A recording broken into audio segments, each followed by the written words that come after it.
I will paste the families in the chat again, even though they're not very far away. And yeah, I've got Crash and then Kaz. So Crash, who do you want to talk to next? All right, I was thinking I would talk to Ansel Dwyer. All right. So you head over to Ansel Dwyer, and if I see everyone's on the owl bear, so Yep. you see them tucked into a side parlor Oh, that has a harp in it on the western side of the grand ballroom, and uh, term Daddy Dwyer is yeah, that's his noble name, is Daddy Dwyer. Uh, Gotcha. yeah, Ansel Dwyer the is kind of hard bitten 60-ish years old, but seems strong and steady under the surface. Gray temples, and he has a very serious expression on his face. And his son Termund stands next to him, and Termund has a very different demeanor. Termund is a young, slender, muscular man wearing the finest, latest fashions. And he's sipping a drink, and he's flirting with someone across the room. He's going to somebody while his father just sort of stands near him looking kind of terse. And Crash, as you walk over, Ansel Dwyer perks up slightly and looks at you and says, "Ah, one of the heroes that saved the prince. Hmm. Right. Yeah, hi, nice to meet you. My name's Crash, and I hold out my left hand. Ah, very good. Yes. He takes your left hand. Nice to meet you. Nice to meet you. You're Ansel Dwyer, right? That's right. And as he says that, his son is waving to somebody, and he turns to you and he's like, "Oh, hi, hi! You're one of those heroes. Raised after Hi. you." Sure. Yep. I like to party, he I said. can see that in you, in your soul. Uh, right, yeah. I was briefed on some of the folks who might be here in this thing. I'll be honest, I'm not particularly versed in noble scenarios. Well, roll history to see how much you remember from what I Valent think telling you. I was trying so hard to pay attention, but I'm very good. I'm good. I'm good at this. I'm a We'll see. good. No, I am. Do I have proficiency? I do. Yeah, Great. we'll see how much you picked up. Fuck. Okay. 12.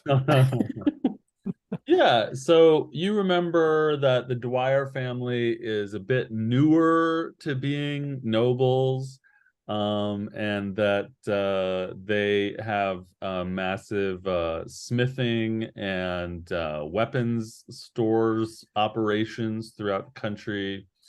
And so some of the other nobles look down on their family for being new to nobility. And you remember that Valentis said Ansel is very serious, and it doesn't take much to notice that as Ansel looks at you and says, "It's good you saved the prince." Yeah. Did you have any particular relationship to him? Oh, do I? Well, Yeah. I'm well, I'm the high seat of one of the major houses, and he's the prince. So, as much as anyone would be related to him. Fair. Yeah, I don't know. I hmm.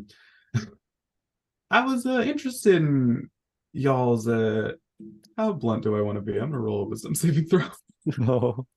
That's something I Um really like that you do. You do like a little saving throw. yeah, It's cool. thanks. Yeah, she'll be fine. Oh no. There you go. Okay. Well, Um, that was the day she died. oh boy. She'll be very.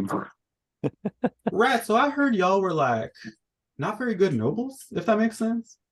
Like, yeah, I'm not particularly versed in all this, but you guys seem a little more like down to earth. I think down to earth would mean that we are good nobles. Maybe that's what you mean. I mean, I don't Anyway, think. great to meet you. Great to meet you. Does he fully leave? And Termund is like,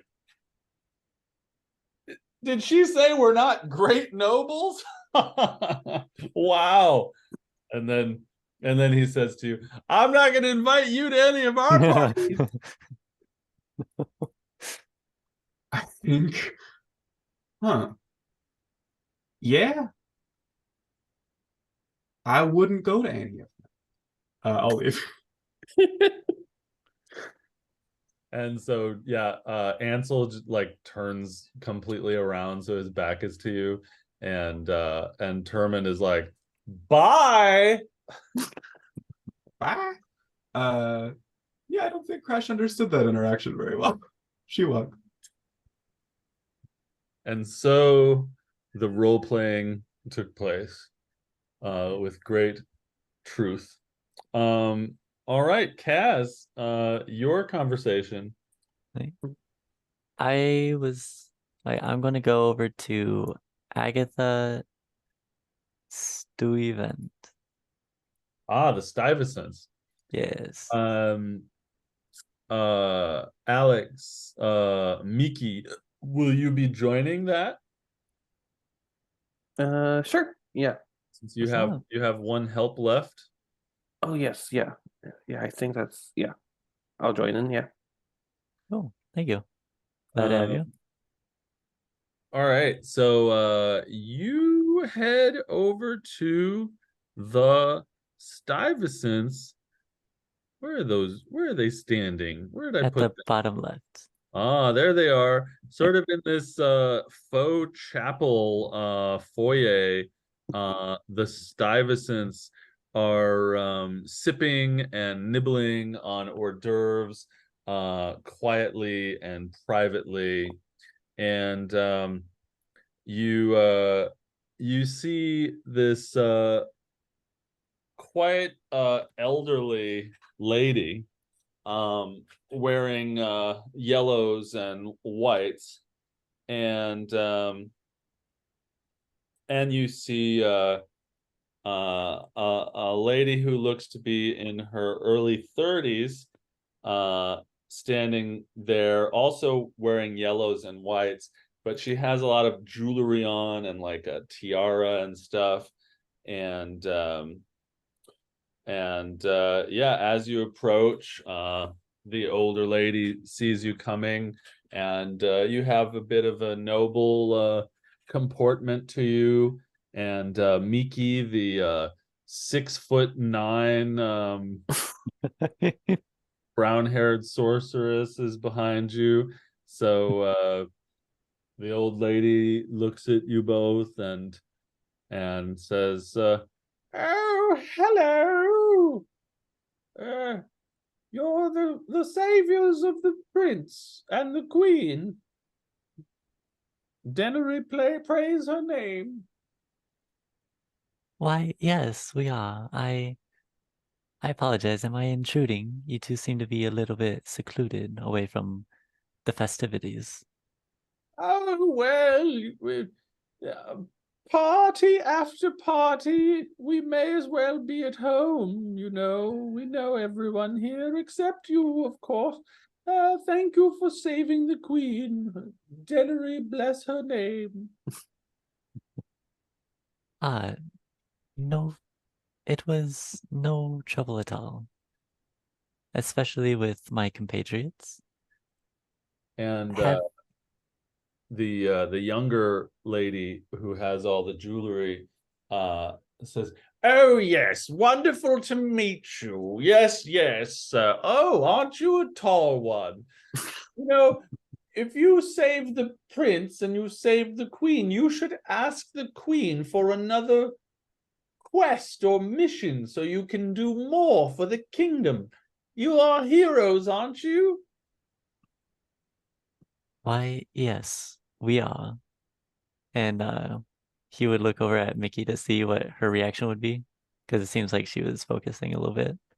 Yeah, Miki is just gonna shake her head yes and just nod along. Yes. Well, Okay. good. You heroes get another quest to make the queen more powerful. Yes, yes. I would not say that we're here to make anyone more powerful, more trying to help those who need help. If that be the queen, so be it. If that be a commoner, then so be it. And the old lady says, well, when you help the queen, you help every commoner because she is so good. In a sense, yes, but in also a big part, no. On my way over here, for example, I saw many beggars, and each of them have their own lives, their own stories they live out each day, their own troubles, their own qualms, and some of which in my party even have some qualms of their own and troubles. If you focus too much on one, you will neglect everyone else. No kingdom is quite built upon one person. Or am I mistaken? And she says, oh, well, a commoner is not worth as much as the queen of the realm, my dear friend, Queen Aoife. And roll persuasion, Kaz, with Okay. advantage because you have this 6'8" help to really drive your message home. Okay. And how is Miki helping this exchange? I think Miki would just be. I really don't. Oh. I mean, just by being his right hand person, and yeah, she looks a bit after hearing Kaz's words. She kind of just looks down and kind of fiddles with her hands a little bit, kind of taking in what he said a little bit too hard. And Agatha Stuyvesant says, you have a good heart. You're a kind person. I haven't thought that way in a while, but thank you for reminding me. Yes, I will give a little more money to the foundations that spread food in the streets. And Imogen, the early 30s lady, says, very good. Well, I for one will be keeping my rings, I'll tell you that. But great to meet you, heroes, and I say do more for the land then. I'm sure the queen has even better ideas for you. Yes, I have no doubt she has quite the few quests awaiting for us even now. But for now, I wish to talk with you and inquire of you both. I've heard that only good things about you both, and it has come to my understanding that you two are you're open-minded. You're not, you look at the bigger picture, and you strike me as people who actually want to do good rather than fill your own pockets, even though some of your pockets may be already filled. Ah, yes. I didn't realize you were a philosopher. No. You're a philosopher, I see. That's very interesting. Well, good for you, my boy. Very good. By the way, have you seen my niece Petra? Petra, I cannot recall. He'll look up at Miki. Did you see this Petra? Miki just kind of shakes her head no. Can you give us a physical description, perhaps? Jog our memory a little bit. Well, she's in her late 20s and she has dark hair and she's very tough and she likes to hunt. I always told her to stop doing that, but oh well. Wow. Well, she attended the party, correct? No, we haven't seen her in a while. She said she Oh. was going out on a hunt and we haven't seen her since. And pray tell, when was this? Was this recently? Oh, it was a couple weeks ago. A And couple weeks. and Imogen says, "Oh yes, a fortnight. Fortnight it's been since we've seen Petra. Have you seen Petra?" I would be surprised if I did.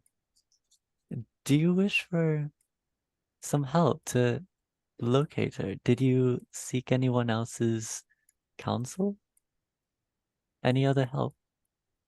And Agatha says, "Oh, it's just an idle question. You all have seemed to be exploring. You're out looking for the prince and all. Maybe you ran into Petra. She's very adventurous.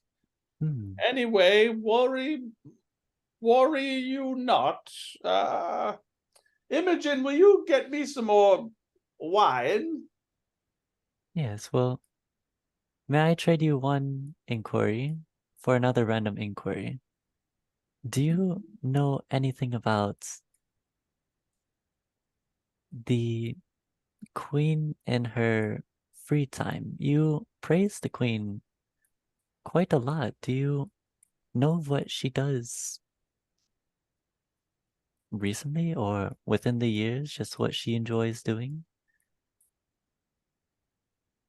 Well, she brings prosperity to the land. That's a wonderful hobby, isn't it, Imogen? And Imogen who's like halfway to get her some more wine, is like, yes, it's great. Prosperity. And Agatha says, well, the queen doesn't really engage in many hobbies that I know of. She's rather a private person, but sometimes silence is golden. Really, I would have thought that a queen would have at least a couple friends to do things with, such as like go on a hunt or even just chatter every now and again. Me, Well, I the quite business of enjoy it. running the realm is very complex. She has no time for games. Those are for us, for we nobles who have so much time on our hands. She's got a country to run. Excuse me. You are excused, madam. Okay, I've heard tales of her mighty prowess as a warrior, and I guess she is a splendid diplomat as well. Usually kingdoms would have several structures of diplomacy and finance. each person helping the other? Yes, yes, she's very busy doing all of that. That's right. Well, you certainly are a thinker, young man. Good to meet you with your thinking and your thoughts. Thank you. Well, I'm going to have more wine. I hope you enjoy this party, and thank you for saving the queen and all that, and the prince. You're most welcome. I hope you enjoy your night, and thank you for the splendid conversation. I enjoyed meeting both of you. It was a pleasure. And she kind of locks eyes with you and just says, I'll tell the queen you've been doing a lot of thinking. I thought she did not have friends. Oh, no, we're friends. We work together. I'm on the small council. We make decisions, political decisions. I said she doesn't have hobbies. But speaking of hobbies, I have some wine to drink. So excellent to meet you. Excellent to meet you too. Can I make a persuasion? Sure, what are you gonna say? Oh yeah, I'm gonna say, my, this is just a menial matter. I was merely curious as you were with your random inquiries. As you said, sometimes silence is golden. And, this is no matter the queen. She is a mighty ruler. She does not need to know about petty gossip. All right, roll persuasion with advantage. Okay.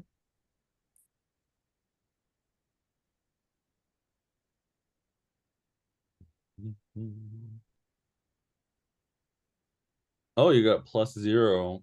Yep. So 15 plus 0. Yeah. Equates to She says, it's better than a 15 times 0. She says, That's true. Oh yes, silence is golden. Yes. And then she drinks some more wine. Cheers to the heroes who saved the queen. Kazu give a courteous bow and walk off with Miki, whatever Miki wants to do. Yeah, Miki just raises a glass to her in response and then just goes off. Cool. And you see Agatha and Imogen start walking towards start walking in a northerly direction, away from your conversation. All right, well, the ball is starting to wind down. Any further your turns are used up, but are there any wild and crazy things that you want to do? I want to listen in to the riddle contest and just hear a couple of riddles. Yeah, okay. Uh, I'm trying to unlock the Stuyvesant so I can move them, but I don't really need to do that. All right, so okay, hang on.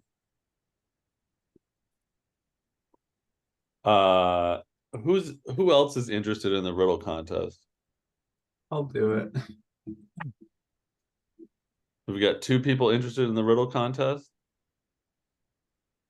I'll let you guys have one more turn so you can play the riddle contest. Yeah. Oh dang. There you go. And we'll alternate between you two. But you can't get any wrong, and you can't collude on the answers.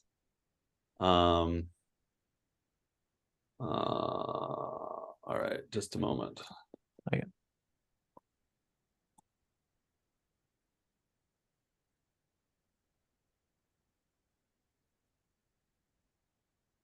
So the 2 of you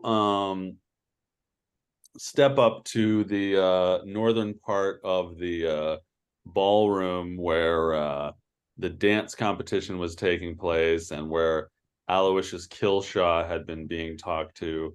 And you see the Stuyvesants walking north across the ballroom as you two head up to take the riddle contest. And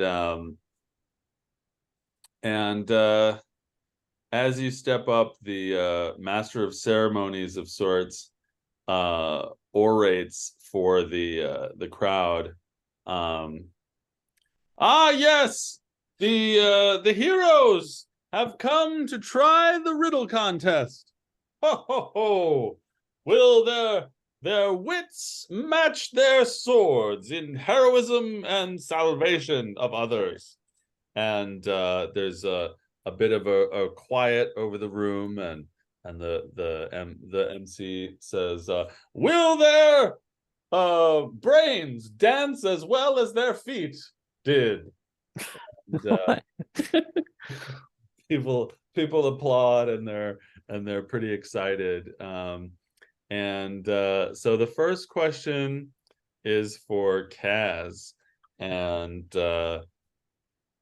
the MC says, "Very well, Cazador, your first question. What is full of holes, yet still holds water?" Can I just answer it? Mhm. Would that be a sponge? Ah, yes. I love clapping from the audience. Very good, wonderful. And this next question is for Crash.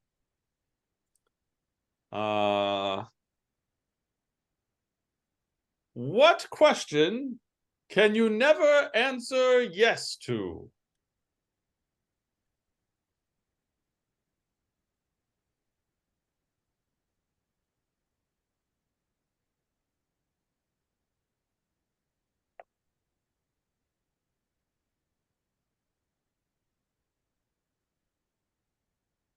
Like, if Crash, like, if she looks like super stumped, can I use message with like stealth to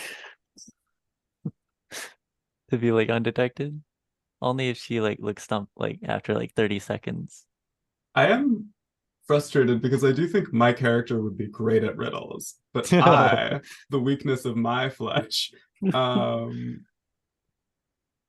Well, you can make a history roll oh, to can I?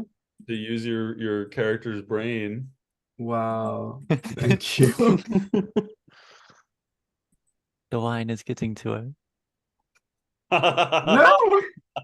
Oh boy. Natural one, two natural ones in one game. Can I use Kaz, message? you get one message. Okay, thank you so much. Do you want me to roll for Yeah, stealth? roll for stealth to see Okay. if this is the time to use it. Okay. Wow. Only an 8. They're probably gonna notice you're whispering. Okay. Well. So Kaz would What is the question? The only question that you can't answer yes to? Kaz would point over pretty obviously just like trying to be sneaky. Just like that.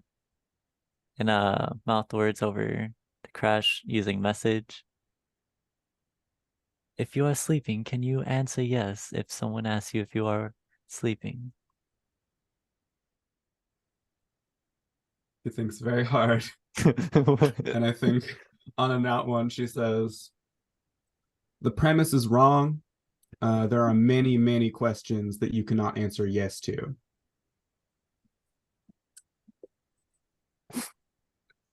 You cracked the code. And the MC says, "You're out." Wow. Oh. Kaz, you're the only one. You're the only one left. You're left. Was that right? What? Was when you're sleeping correct? Yeah. Yeah. Oh god damn it. So I also would have accepted "Are you dead?" Yes, I was thinking of that. But that's not a question. I thought it was a linguistic thing. Okay. What question can you never answer yes to? Are you asleep? Are you dead? You can oh.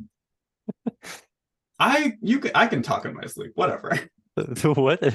Yes, I'm dead. Halfway Excellent. asleep. Cass Good is- thing. Cast sleep with dead. Oof. Speak with dead. Animate dead. Yeah.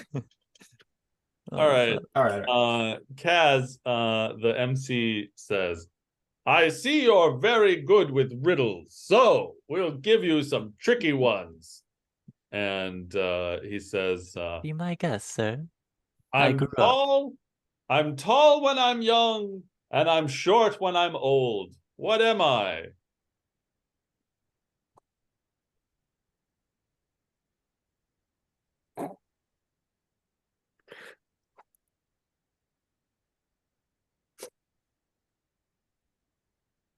Alex is thinking of a funny answer to this riddle. I my mind got dirty for a second. What?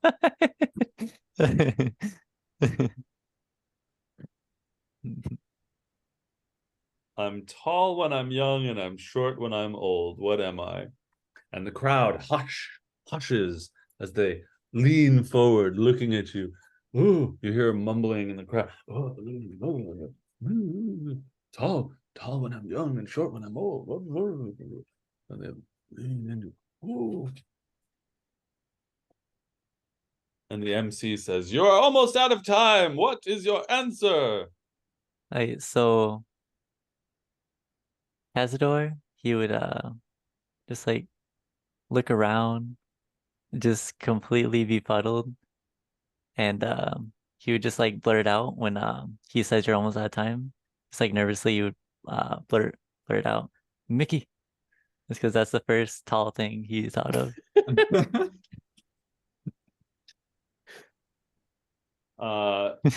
the MC says, like,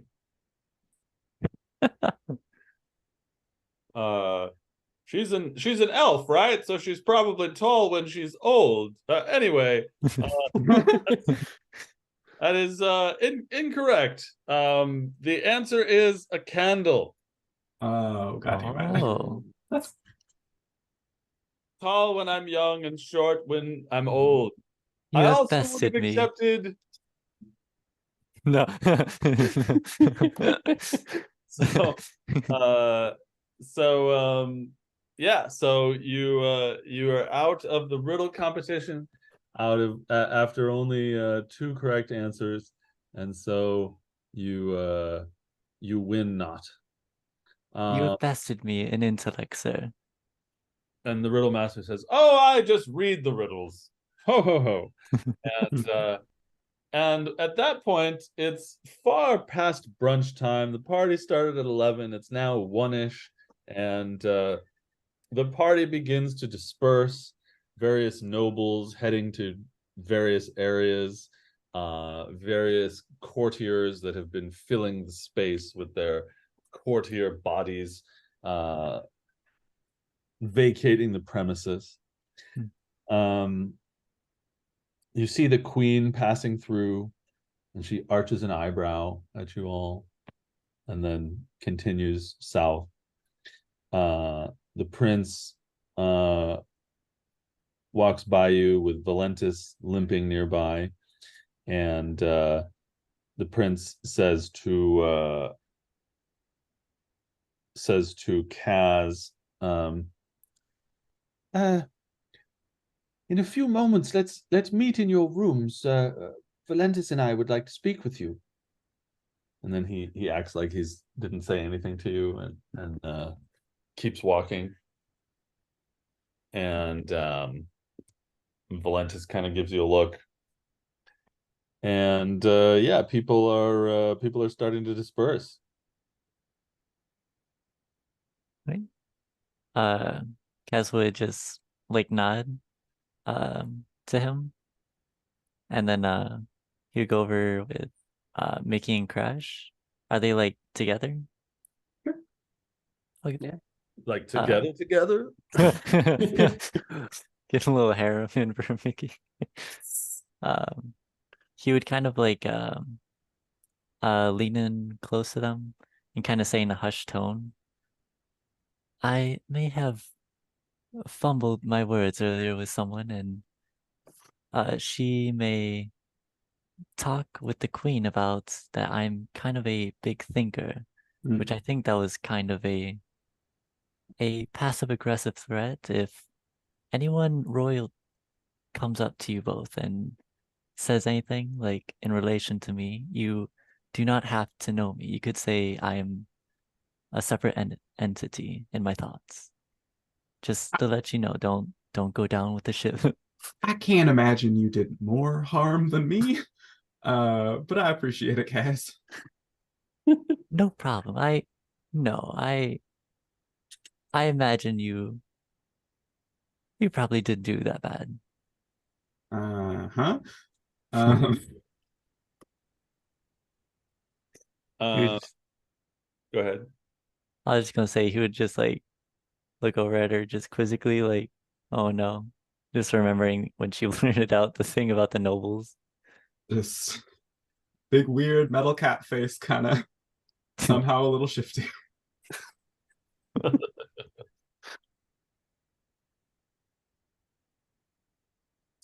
So yeah, the hall is emptying out. Folks are leaving, having their last sips of their beverages and such. And yeah, what are you all doing? Um, Kaz would get like a little plate, get some like entrees on it, kind of nibble on them, have a little glass of wine and just sip it. It's been quite a while since he's actually had like a fine, refined meal. So he would just take the moment, savor it, and then take his little plate, his little wine glass, come back to Mickey and Crash and just hang out. Crash is going to depart with her dress. Um, I think I think she just leaves it somewhere. I think she just puts it on a floor or like under a table or something. Use like napkin. Just like Some of the servants kind of look confused as you stuff your dress under a table. I write a little note with mold earth that's like, I'm sorry, I didn't want to give it directly to one of you. That felt rude.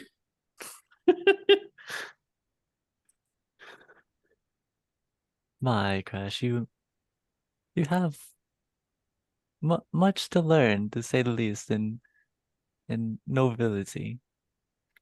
That is, Take a listen. you know what? That is true in this context, and I appreciate being with y'all for this. Tis my pleasure. It has been quite some time since I've had this much fun and danger. Yeah. mm, And like right now, Kaz is just like pretty happy because other thing that happened last session with the investigator. So he's just kind of like in a chipper mood, just like all day. I think Crash So- kind of nods like, yeah, I guess this has been sort of fun in a weird way. Yeah. Ooh. Kaz would look at Mickey. mm. Is there anything you wish to do to enjoy before the night is done, before we have to get down back to business? This is a Uh, time for celebrating. Yeah, Miki is just, she has a plate full of just random food that she picked. Uh, in her mind, she was trying to just grab whatever was just good looking, but not grab too much. But you can obviously tell that it's just, if anyone looks, they're gonna be just like, why does this person have so much food? And she's just gonna be just eating it as she's going. And she's just like, she's gonna just write down on her tablets, being just like, I'm okay. I'm just trying to take everything one step at a time. Okay.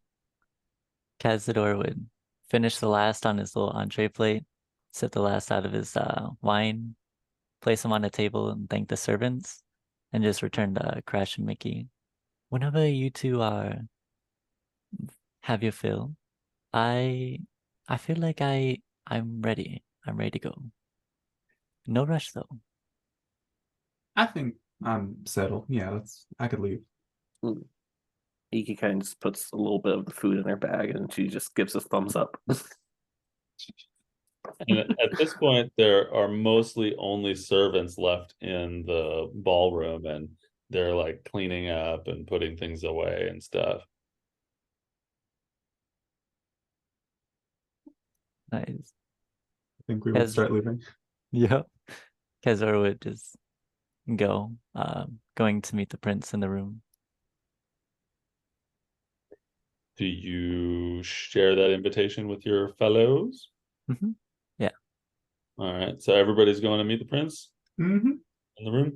All right, so you head back out of this building that has this beautiful Baroque facade meant for entertaining foreign guests, and you make your way back into the keep and down the long, narrow gray stone passageways to behind the throne room, behind the royal residences, where sleeping quarters for visiting foreign dignitaries might be, including your hallway that has 6 rooms attached to it. One of them from which Drios disappeared this morning. One of them, hopefully one day soon, containing a horse once more. And you find yourselves in the carpeted hallway that connects your rooms. Is there any paintings on the walls or anything like eye-catching at all? In the keep or in the guest rooms? Oh, just in like the hallway that we're in. Yeah, there are different paintings. There's a sort of a noble looking man on a horse. There's a lady pouring a vase onto, like, water from a vase onto some flowers. There's a few paintings like that. There are also some gold trinkets and beautiful pewter bowl set with a piece of coral. Why do you ask? Oh, I was going to, so in the room that we're going to meet with the prince, I was going to point at whatever eye-catching was in like the direct path of it. Because the way message works is if you know someone's in the room, then I was just going to act like I was pointing at like a something eye-catching, like a painting or a vase or something like that. And I'll roll a stealth check for this one. Like I wanted to make it so that Mickey and Crash didn't notice. Okay. Okay. Right. You are stealthy. You are hiding your whispers. Right? And I'm just going to say, is it okay if I bring my compatriots along? Unless if it's something crucial, I would prefer to have them along with me. And you don't get any response because the prince said that he was going to come and meet you in your quarters. So with the range of message, you're not hitting anything in the direction you're Okay. pointing. But I think the invitation was meant for all of you.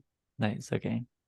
So as Kaz is pointing at the painting of the woman pouring out the vase, he's just going to be like, oh, that is quite pretty, isn't it? I quite enjoy this one. The brush strokes are so elegant. Pretty neat. Ooh. Yes.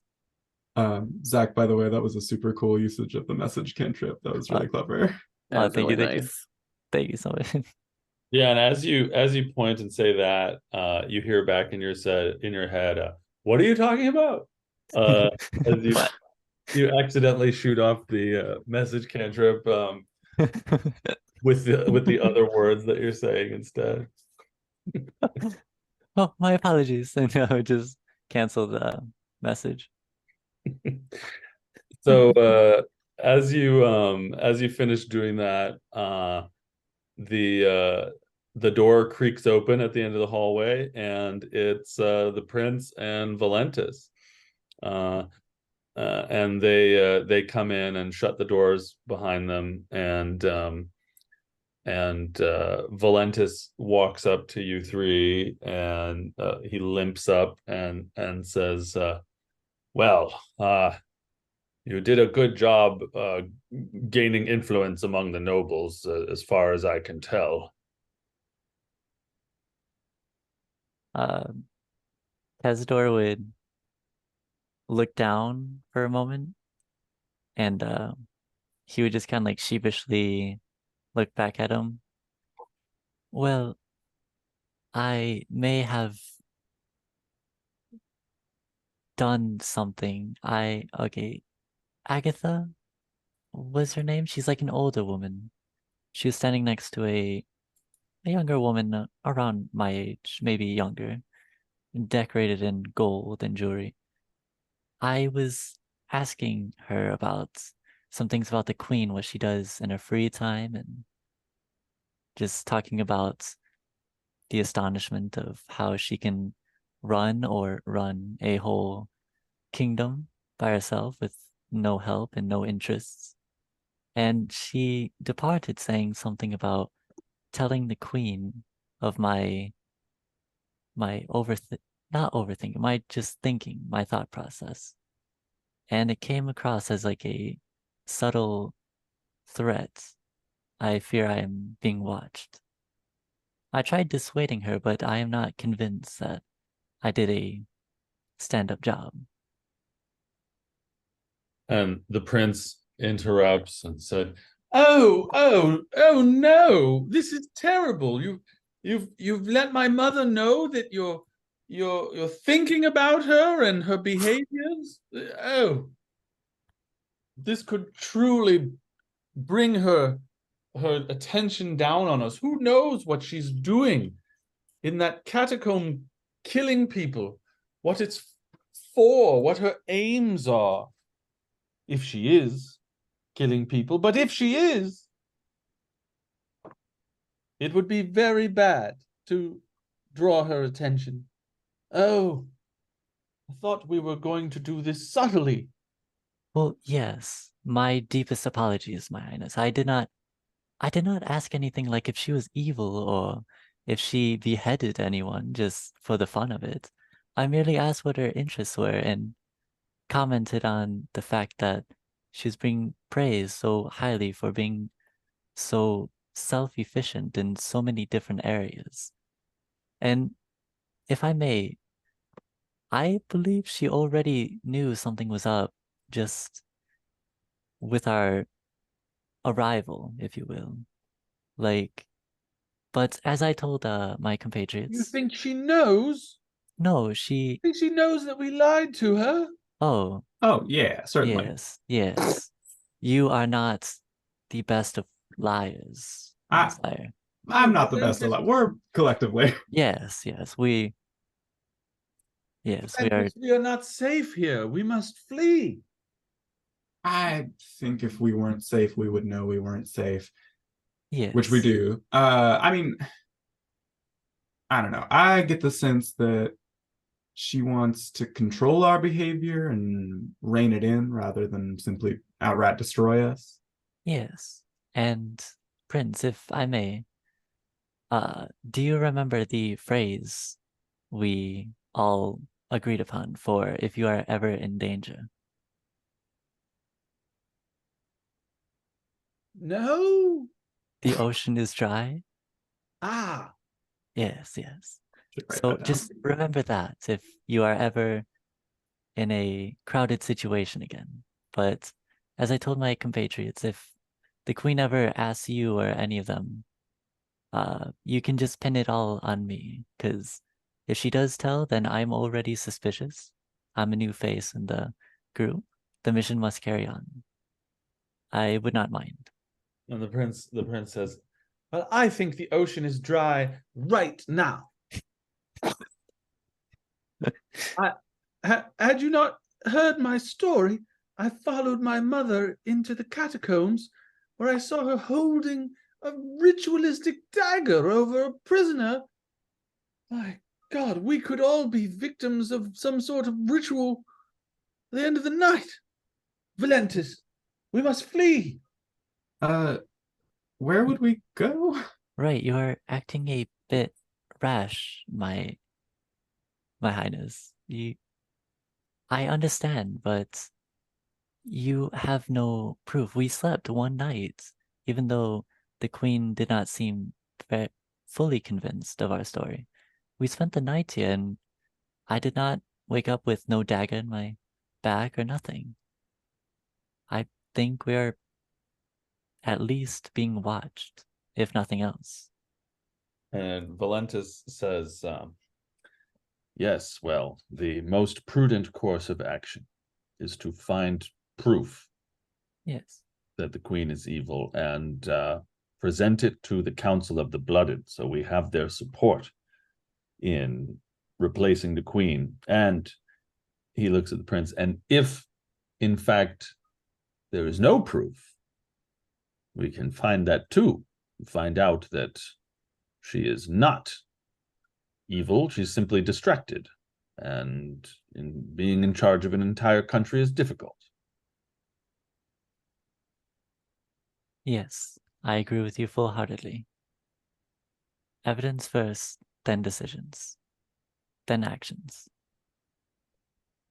He looks at the curious expression on Miki's face and says, "I served Queen Aoife for the last 8 years before she was queen. She was a good woman.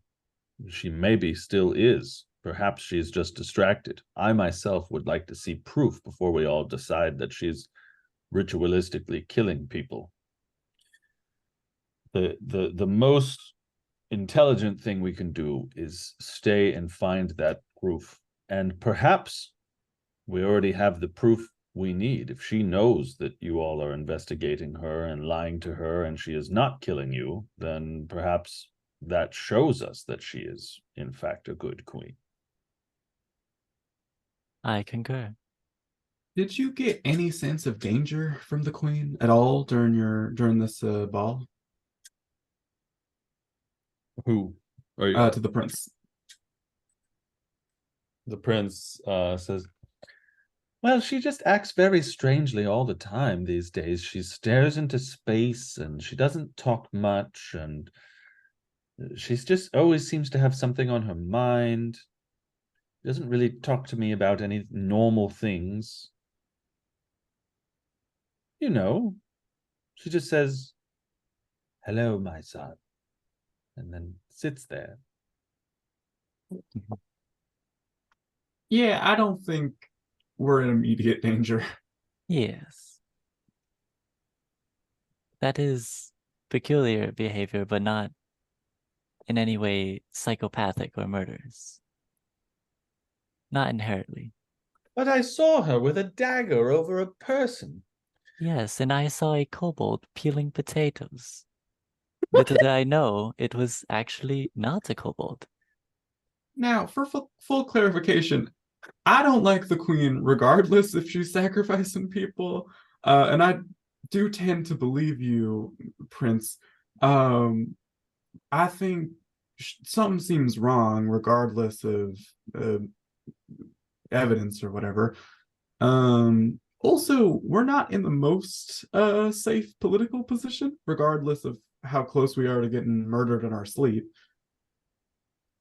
We were, I at least was pretty brazen with some of our allies, or some of our soon to be found allies, I suppose, in the Musover house, which I was a little bit misplaced in my language, which could have led to folks overhearing us.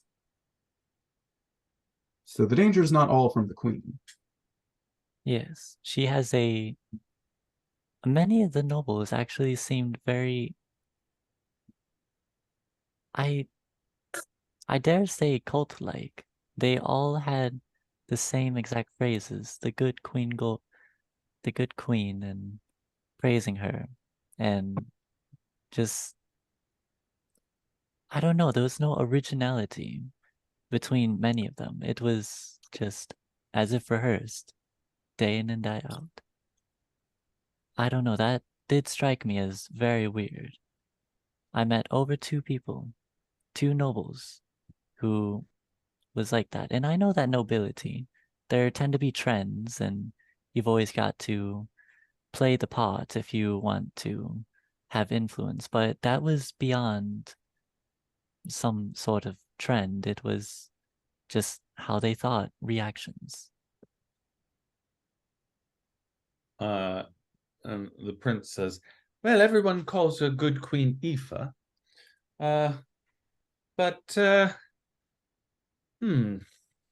I think our plan was to come back and get proof, and I can't think of any other way to get proof than by going into those catacombs and finding what my mother was doing down there. That sounds like a splendid idea to me personally. Do you know if those catacombs are in any way like officially recognized? Oh yes, our royal dead have been buried there for the last 1,000 years, along with many of the heads of the noble houses have been buried in the catacombs. So yes, but it's not a place where people are usually allowed to go. And in fact, I've seen guards posted around it recently. Would it be possible for you to get permission? He makes a face like that, and the prince, I mean, Valentis also makes a face, and the prince Asdor makes a face. all making faces like,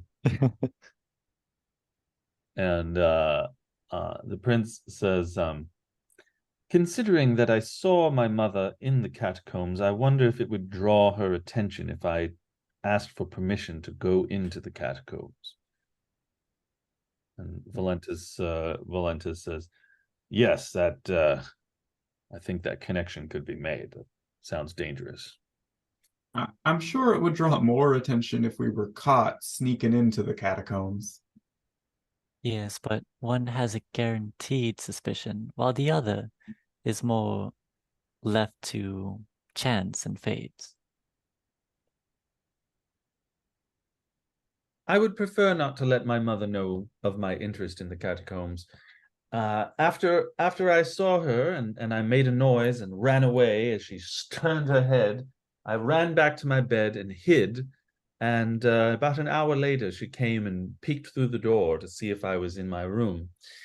This leads me to believe that she could be suspicious of my interest in her doings. I don't wish to arouse that interest further.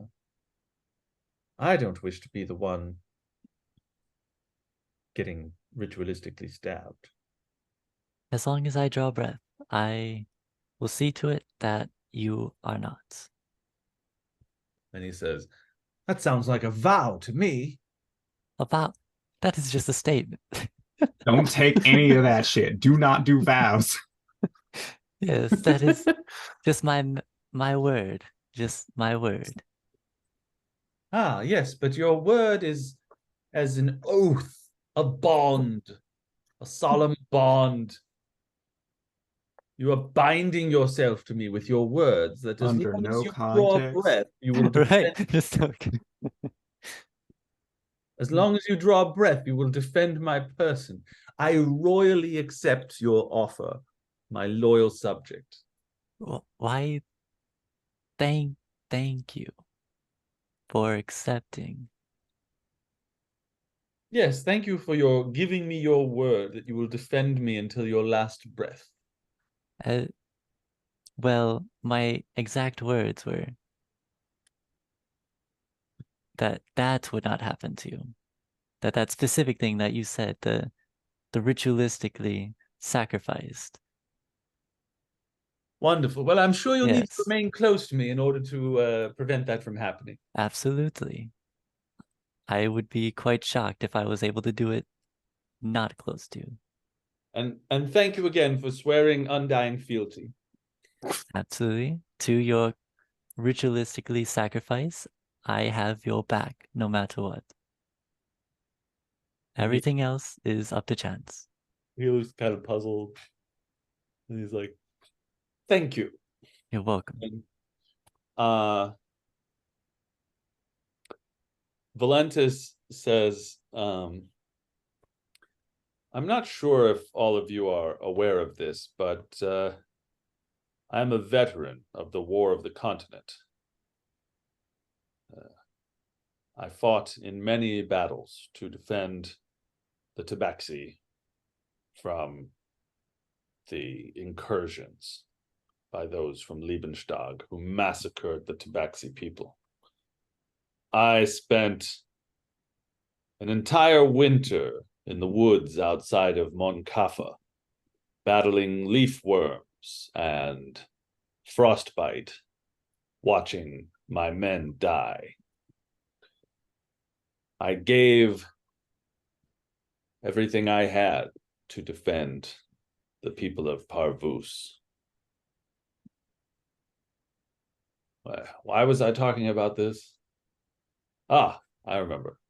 I still have respect and sway among the guards, those who are in the military. They know me, even though I've been a humble scholar and tutor since that war ended. Perhaps I could arrange for some of the guards in front of the catacombs to take a break at the same time and sneak you down in there unseen. Cazador would look over at Crash and Miki with just like just a quizzical look, just waiting for their response.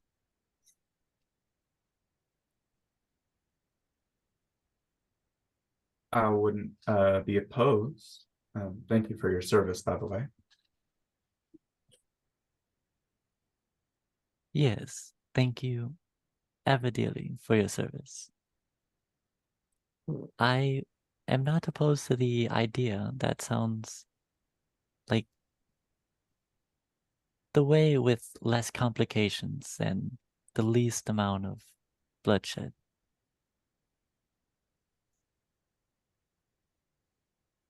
Well, Yeah, Miki's just shaking her head, yes. Just nodding her head, kind of feeling a sense of deja vu in his words and just kind of letting things kind of play out. and Valenta says, I think the best time for me to arrange that would probably be about midnight tonight. It's only around 2 o'clock now, so you'd have some time until then. But I will go and speak with some of the men who will be on guard tonight, and I will arrange it so that you're able to slip into the catacombs at midnight. And the prince says, yes, this sounds like a plan. Now we all need to keep this secret from my mother. Don't go telling her friends that you want to go there. And let's see, I should go do something really normal, right? During the day, I should do like a normal prince thing, like a hunt or something normal. Kazdor would speak up right there and just say, I would probably not advise a hunt. I did hear from Agatha that someone, he would look over at Mickey. Do you remember her name? Started Miki with- just minor illusions the word Petra. Oh, why, thank you so much. That Petra went missing on a hunt, and Petra, from what I was told, seemed to be quite the hunter. I'm not sure if there's any connection, but I would just ill advise any hunting or anything outside of the walls. Ah, Petra Stuyvesant. Yes, that one. Yes, not too many people named Petra. Well, she's a very good hunter, much better hunter than I. Valentis, Yes. what do you think I should do? And Valentis says, why don't you go calling on another one of the young lords and strengthen your relationships, and will be seen as a normal thing to do. And the prince says, yes, that sounds smart. So thank you, you three. And I'm going to leave this in Valentis's hands. I'll see you all later. And he leaves. You later. And Valentis looks at you all and says, I'll meet you all here at midnight. Is it a plan? It is a plan. He'll look Sure. over at Mickey and Crash. All right, and he leaves, and you all have 10 hours to kill. You can just tell me that you want to wait 10 hours and all of a sudden it's midnight in your room, like you all just lay down and rest until midnight. But you do have an entire city full of people around you. You have an entire palace. You can do anything you want. So I will shut my mouth and see what you say or do.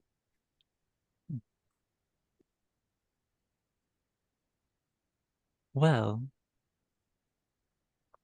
this was quite the interesting evening. Yeah. Yes. If you do not mind me. Oh, were you saying something, Crash? No. Oh. Well, is there anything you two wish to do? The night is still young. I think it's 2 in the afternoon. Oh yeah. Yeah. The night is really young. It hasn't even started. Maybe this was the answer to the riddle. Right.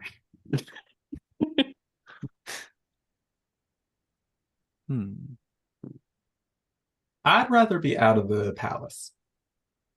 Yes. I can see that. What about you? And he would point out over to Mickey. She's just gonna be just like, I show my illusion speak. I'm still trying to puzzle things together. There's lots of things in my memory that don't make sense. So I'll follow you guys around if that's all right. You No guys seem to be worries. trustworthy. Yes. Would be delighted to have your company. You've been very, very, very instrumental in pleasant company. Ah, yes. Mickey, if you do not mind me asking, sometime, can I ask you about just things about the Elvish? If you do not mind me asking, like, I would just like to learn as much as you are willing to part with. Yeah, she replies, anything I know, I can definitely tell you. Like if just a big grin would appear on Cazador's face. Thank you so much. That means more to me than you'll ever know.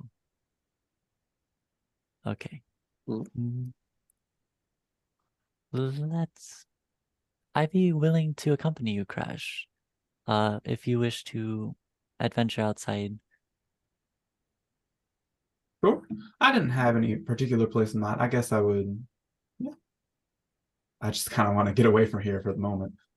Mm. Okay. What about you, Mickey? She's just gonna reply, if you guys would like, we can maybe hit some of the stores and kind of prepare a little bit for any upcoming danger or anything like that. Or well, there is this one house I would like to see if it matches up to my memory. Sounds like a plan. Cool. Cazador would like have his old rapier and just show it to Crash and Mickey. Do any of you need a rapier by chance? I have a new one and I have no further use for this one. Does it hold any sentimental value? Partially. Like, not the sword itself, but merely my training with it. I grew up training with rapiers. So this rapier in particular, no. Right. No.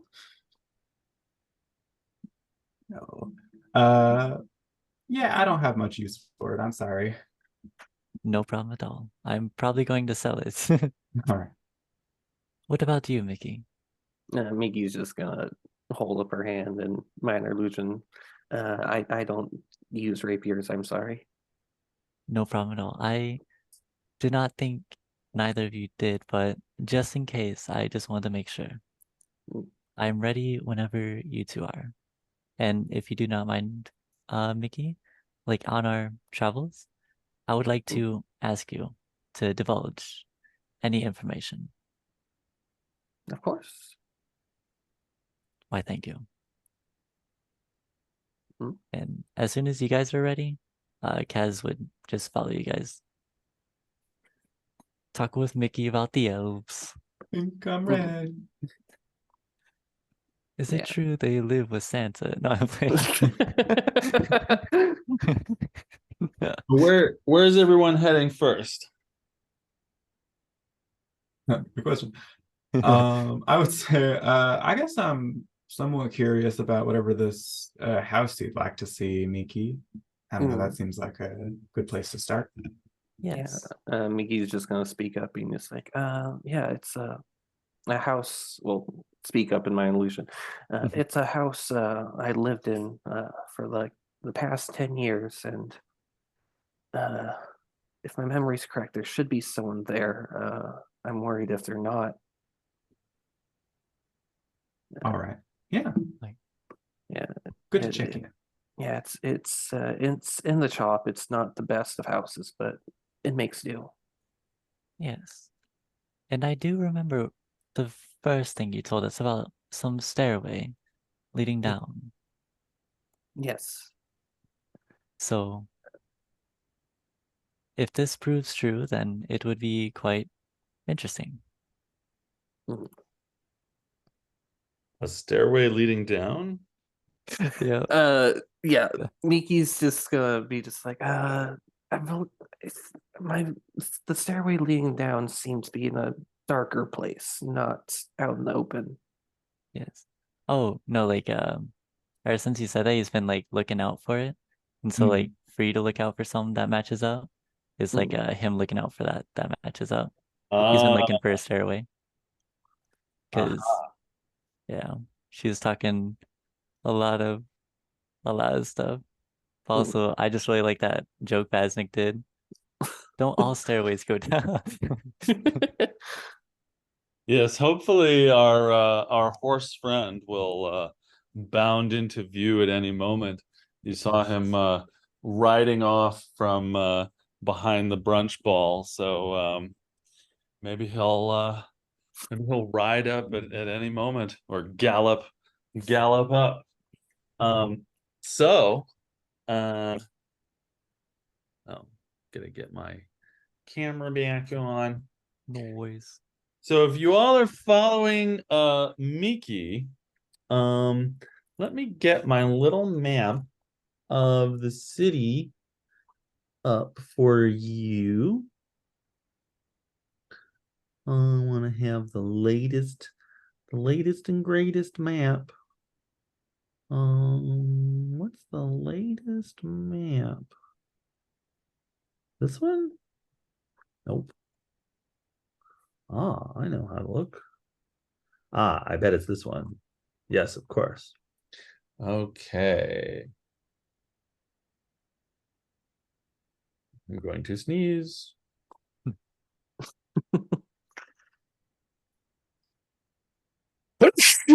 Bless you. Get everybody's character sheet while I find the map. All right, there we go.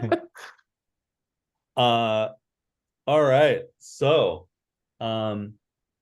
you leave forth from the southern entrance of Castle Dagran, walking into the city past the nobles' quarter, where many of the nobles are, in fact, quartered in their compounds, some of whom like you more after the brunch ball, and some of whom perhaps like you less. It's hard to tell. And you continue south past the Travelers District, where people are dining in various taverns and dancing and such. It's lunchtime. It's a wonderful time to carouse in the city. And you continue across the bridge, past the shipyards, heavy loads being unloaded from large trading ships that come in from all different countries.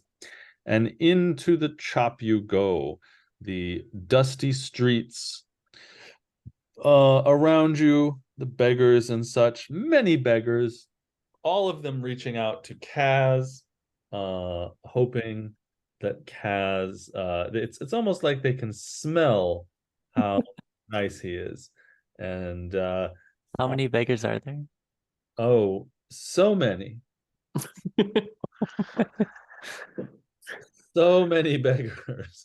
There are multiple beggars. Yeah, I mean, if you stop and stand still, you can see about 6 beggars around you in the street where you Oh. stop. But if you keep walking, you will see more.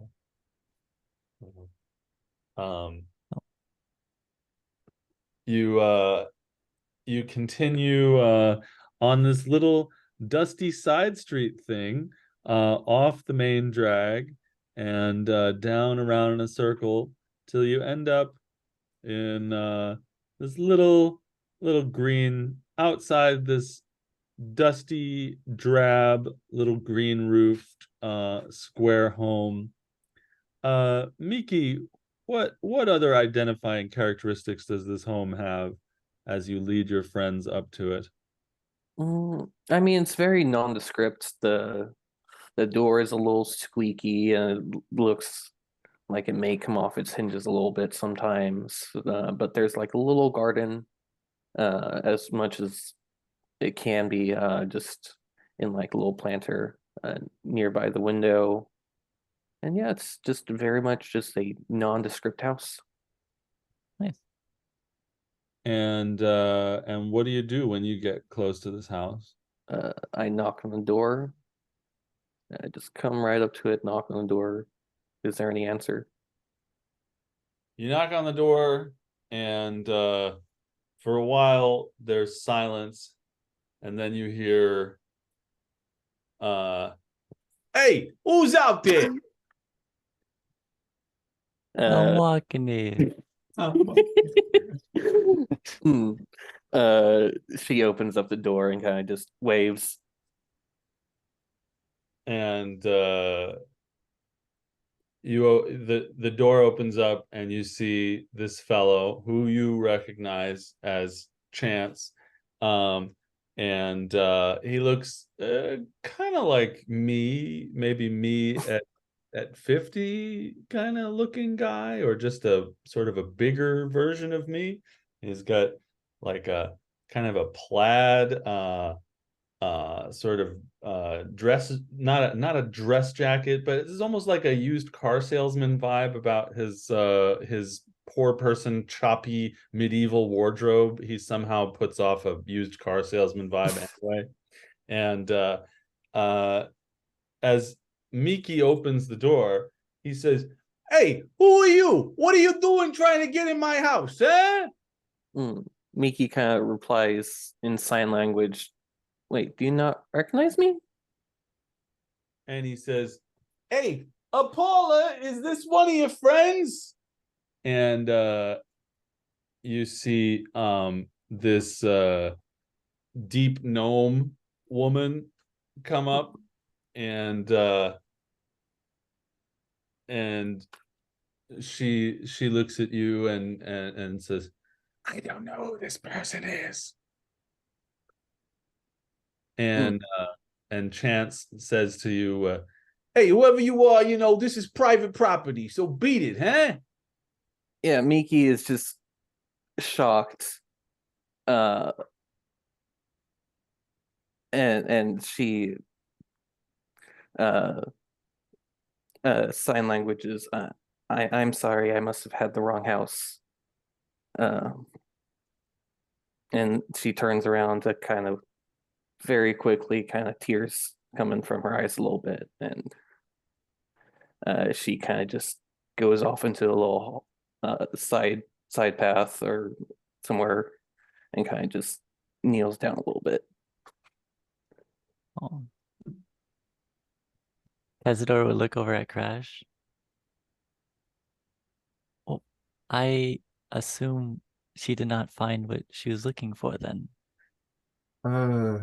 Yeah. Seems like some kind of confusion's coming forward. Does she seem sad to you? Yes. Oh, Um, we best go over and comfort her a little bit, yeah. maybe? Okay. Kaz would go over to Crash. No, I mean to Mickey. Mm. Is everything all right? Oh, Miki's gonna still head kind of down in her lap, show minor illusion. That was a man I knew for 10 years. He took me in at my most vulnerable moment, and he was the closest thing I had to a family. And I, it would have been a lot. I was hoping he was all right. Um, in my memory, he was captured and used as a bargaining tool against me to help save the prince. But it seems like none of that happened. Uh, he taught me how to live again, and gave me hope. And I'm sorry. I was hoping he could be of help.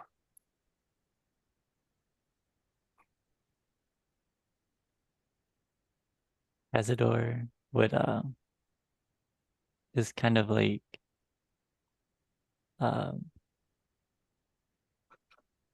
he would be like a look would come on his face of just like kind of like understanding of like empathy, like knowing what it feels like to lose something very, very close to you, like family. And he would just like give her a pat on the back and just tell her, it's all right. It I'm truly deeply sorry for that this happened, and at least he is all right though, and I could not imagine just them not knowing who you are. But maybe, perhaps later memories will flood back to them, or maybe something will fix and Mm. you'll be where you're supposed to be. I don't know. You look over at Crash, just like not knowing what to say. Crash, she's like, yeah. Do you mind if I share something about myself? Mm. Um, Miki looks up for the first time since kneeling down. yeah, Crash will kind of kneel herself. Uh, so I'm I'm undead, if you didn't know. I don't believe I told you. I died in a moment of great revelation and pain and all that. A complicated moment, but the takeaway from it was a lot of things. I'm a walking corpse, animated by my own magic, and part of that is the decay of my body's function, which means memory loss. Um, I have a very, very vague sense of a childhood and of family and past events. I think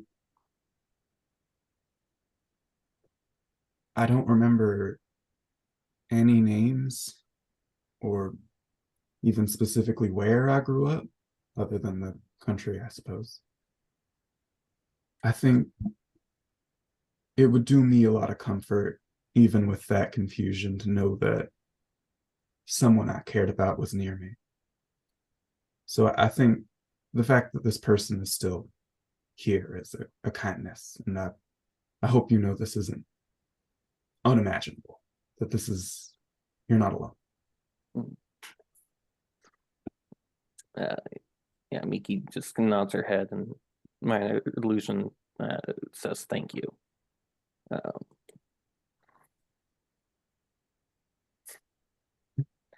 And after a minute, she kind of just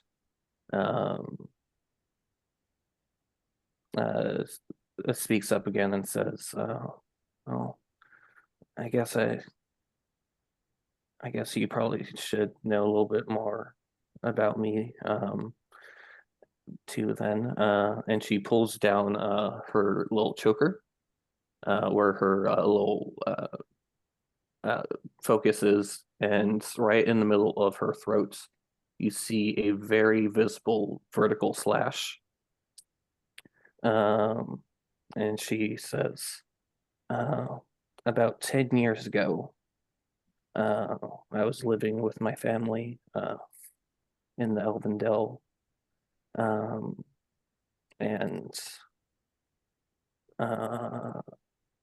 it was just a normal day, and all of a sudden we were on set by this weird cult.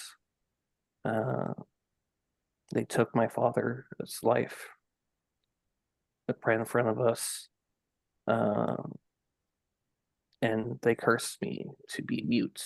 They cursed my older sister to be blind, my older brother to be to be deaf, and lastly, they just took my younger brother's life. My mother tried saving us, but her attempt kind of spread us around a lot.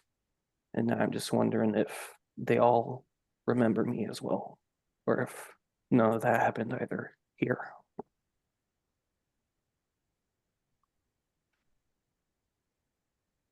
Kaz would look very, very like kind of like before he went from like kind of like a little sad to like now just like a deep like wow.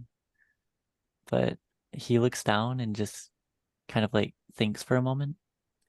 And he looks back at her and at Mickey and says, well, if they did not remember you, then I assume that your family is here and they are somewhere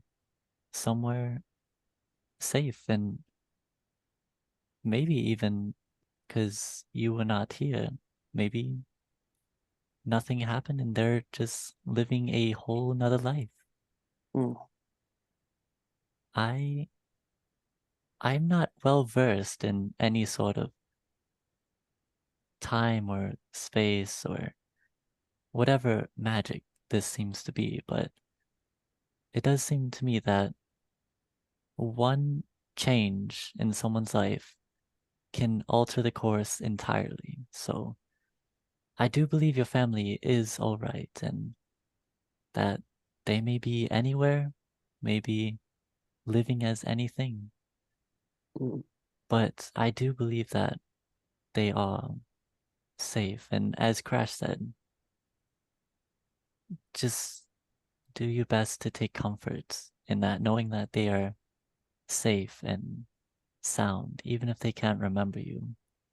Yet that you can still cherish them.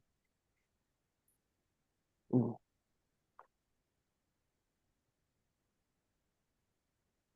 And Miki's just nodding along, just taking it in. Cazador would kind of look around for a moment, and then he would say, well, if we are exchanging backstories, I would not mind sharing a snippet with you all in hopes of comforting you. I was born a nobleman, as you know, and I had a very pamper and posh life. Then I did something quite naughty and got punished for it, being sent to just a little runtown village called Philwell, and there is where I met the love of my life, the bipolar opposite of me in every way. Someone very selfless, very kind, who showed me every life does matter, and being born something does not put you over anyone else. And we were separated for a time, for 2 years, and I did express my feelings for her, but well, to cut a long story short, if you wish to know the longest story later, I will tell you both. But we got married, and 8 years ago, we were going to have a kid, a child.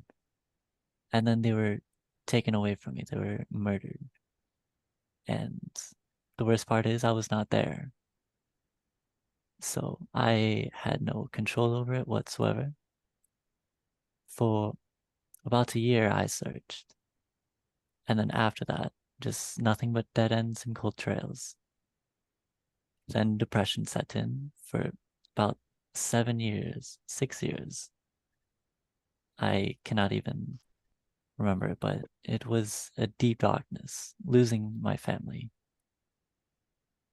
And it really tore me apart, but I did have a semblance of hope in seeing a young beggar child and just remembering everything that brought us together, me and my wife, and just that someone could be suffering as me or more than me, and that whether I cry or smile, the world will still go on.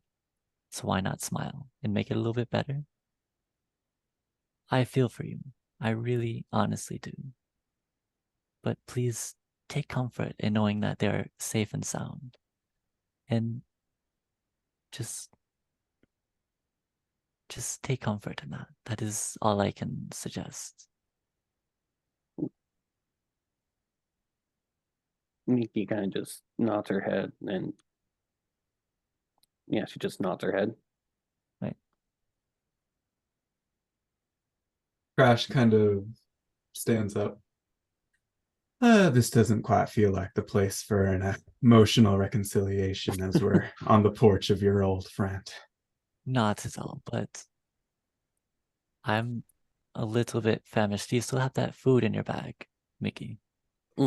Yeah, Miki kind of just, she kind of stands up a little bit and she kind of just presents the bag and kind of just takes the food out and kind of hands it to him. Thank you. He nibbles on it. Telling my life story quite is exhausting, I must say. Mm. Crash. Pray tell, is there anything specifically you wished to do? No, no, I just felt wrong to. I don't know. The Chop is a nicer sort of place, more homey, I guess. Yeah, I'm fine with whatever. I might have, I don't know, talked to folks here, gotten a sense of the space. If any of you have any more practical tasks, I would follow y'all along. I personally would like to visit a store, if that is quite all right. Sure. Nice. And Cazador would give Mickey a pat on the back. It's like, Mickey kind of mind illusions. I'll be all right. It's just a lot to take in at once. I could only imagine. Yes.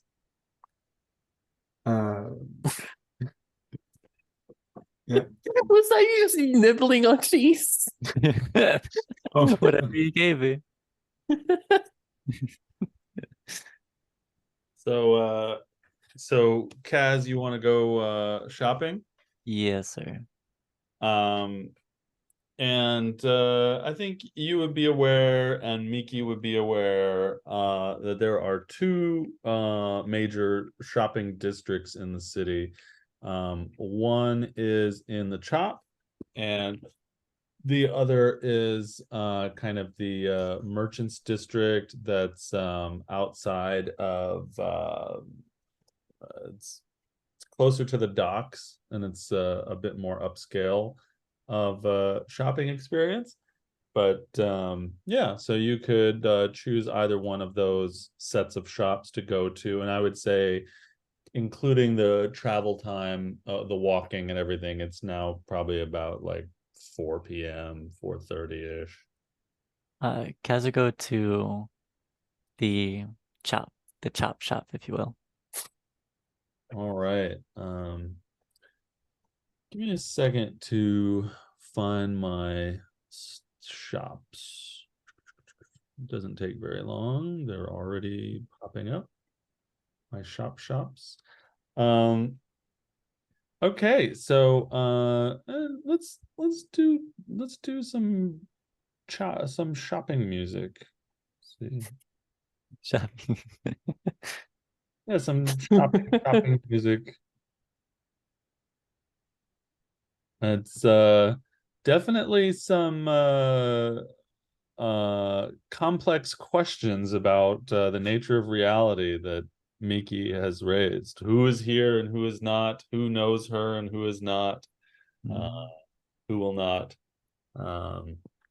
And is there a way to make them recognize or remember her from the other? I don't know. Interesting. So contemplating these ideas, your group heads to the Merchants Row in the Chop, and you find yourself walking through the dusty streets. Many beggars hold out their hands to you, some of them with fewer fingers than they might have. Kaz, they all seem to want, and no amount of giving is ever really enough. Right. That's why he's not giving. He knows that if he gave like 6 beggars, like let's say like 60 coins, 10 a piece or something, even one, it's like then like 12 more and then 30 more and then just be a never ending cycle. Something, if you give a mouse a cookie. Yep. Yeah. You like that ratatouille? I want a cookie. So you get to this sort of open circular area. Um, there's lots of dust and like crabgrass in this plaza. And around it are various shops. I will I'll put the names of the shops in the channel just for fun.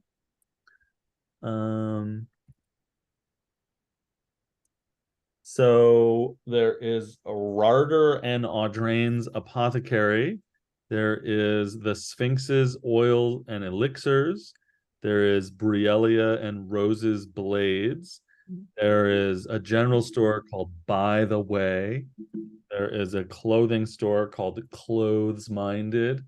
And there is kind of an armor store-ish thing called the Mended Carapace.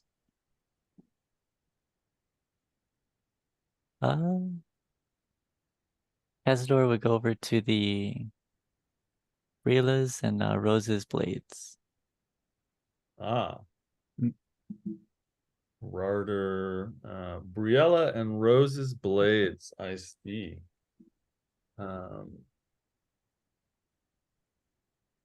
Let me, okay. Oh, interesting. They have Indubitably. some items there.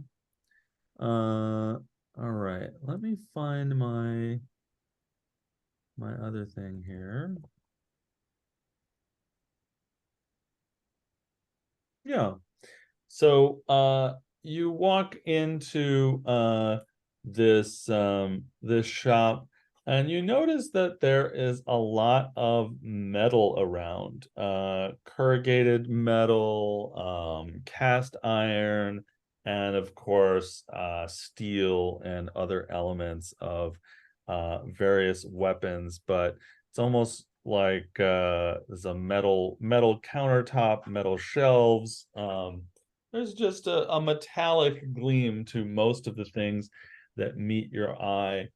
And within within the shop, you see a proprietor behind the metal counter, and her eyes just sort of peek over the counter like about this much as she sees you come in, and she's got red hair and kind of a large head, and you can tell that she is a halfling, and she sees you above the count from below the counter. She looks up at you and says, "Ah, oh, yes, good to see you. Welcome to Brielia and Rose's Blades.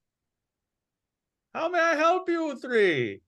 I imagine all three of you are going in, or just... Sure. Yeah. How may I help you three? Need some blades today? Hello? Actually, no. I wish to actually give you a blade. It is just a normal rapier, and I was just seeing how much I could get for it. He presents her with his old rapier. I have no further use for it. Ah, let me see here. Let me see. And she takes your rapier. She's like, reaches up from under the counter and takes the rapier, and then she kind of holds it and looks at it, just the top of her head poking out from under the counter, looking at the rapier. Oh my, oh, and sort of examines the blade, and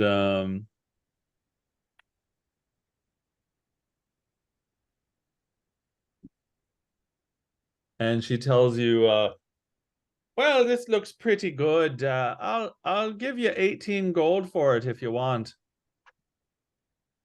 That sounds nice. Yes. And he'll look back at Crash and Mickey. Is there anything you two like wanted an upgrade or anything? I don't want to leave too soon. Miki looks in her bag and Does she still have all of her extra daggers? Yeah. She's gonna. It's gonna be so suspicious. She's gonna pull out 9 extra daggers and ask, "What can I get for all of these?" And she reaches up from under the counter and drags him over to the counter, and you're 6'8". She's looking up at you as she drags the daggers over, and she looks at it, and she takes one and like puts it under the counter and looks at it and stuff, and she puts it back, and she says, I'll give you 8 gold pieces for these 9 daggers. 8 each or 8 in total? Oh no, these look like regular daggers to me. Very well. We sell daggers for 2 gold pieces here, so. All right. Yeah, fair enough. And yeah, she sells the daggers. Okay, so the halfling reaches down under the counter and starts putting gold pieces on the counter, and he's got 18 gold pieces for Kaz and 8 gold pieces for Miki, and they clang on the metal counter top. And the halfling says to you, Kaz, or are you a lover of rapiers, are you? Why, yes, I'm very fond of rapiers. I grew up with them, and they're almost as if an extension of my arm. Oh, well, I have a magical one in the back if you'd like to take a look. He would kind of like rub on the hilt of his new rapier, the Frost. I forget what it's called, the Frostfire. He would be like, that depends. How much is it, pray tell? Oh, it's 1,000 gold pieces. No, thank you though. I would be window shopping. Oh, but it's magical. Okay, so be it. Thank you though. That is a very kind offer. Powerful magic. I have a rapier that has I earned it, and I am quite fond of this one. It is quite nice. From the Oh, queen herself. oh my. Oh, Yes, well, yes. a friend of the queen shopping in my store. Why, what's your name? My name is Cazador Notlum. Oh, my Cazador Nolan shopped with me today. I do be blessed, don't I be? Yes, but you also have Crash and Mickey, the legendary. Are you all friends of the queen, are you? They are very, very, very well endowed legends and warriors. And I'm just going to roll a persuasion. Or would it be persuasion or deception? Because they are heroes, but I mean, you are saying they're well endowed. oh yeah, that's true. Oh yeah, That is true. deception. Well, yeah, we don't know if that's persuasion or deception. We'll make it persuasion. Oh, okay, cool. It's a +0 anyway. Oh, get my web window here. Okay. What did you want to convince her of with that? Did you just wanted to impress her? You wanted her to be impressed? Yeah, I just wanted to like give him a good light, maybe like a little discount, but I Like, just want to give him a good my. light. Oh, well, any friend of the queen is a friend of Briellia. Oh, how can I help you? What do you need for blades? I have a magic greatsword back there too, if you want to take a look at that. Cazador would look over at his thin arms. Oh my. Yes, it's too big of a sword for me either. I can't hold it either. I keep telling Rose that we need to make halfling-sized greatswords. So maybe one day we'll do that. Cazador would just think to himself, trying to imagine it, and all he can imagine is just like like a short sword, just like a little bit bigger than a dagger. He would kind of chuckle to himself. Oh, okay. Well, any blades or weapons that I can help you with? No, ma'am, not for me personally, but do you know of any store that is like sells food or anything like that? Like food primarily. Oh, well, you might be able to find some food over at By the Way. That's kind of our general store around here. Why, thank you. But if you want fresh food you can eat right now, there's a wonderful squab stand down the street. Grab stand? Yes, Squab. yes, you know, squabs. They're like a pigeon on a stick, you know. Oh. Mm. Oh, damn. Delicious, delicious, delicious squabs. Very good and very cheap. I think all of you see like a weird, like cat-like impulse, like pigeon. After all this talk of it, I'm definitely having one for dinner. Yes, that sounds very appetizing, to say the least. Oh, I can't wait to close up shop and go have me one of those squabs right now. Wow, you speak very highly of it. Neither can I. Well, if there's nothing else, I will get back to sharpening me blades for a while. Cazador will look over at Crash and Mickey. Mm. I have nothing. Nothing else. Ooh.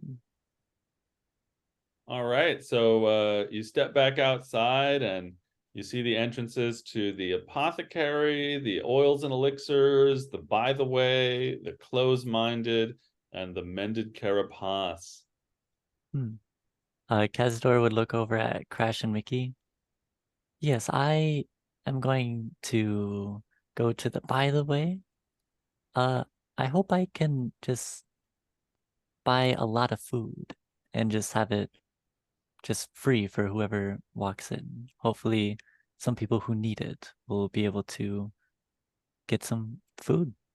Yeah. If you do wish to divulge in that marvelous pigeon that she was talking about, then feel free. But I will be going to By the Way.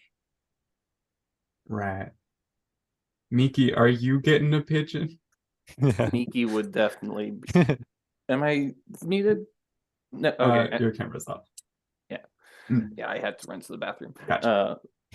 Yeah, Miki's gonna be just like, yeah, I could go for some squab. Good, good.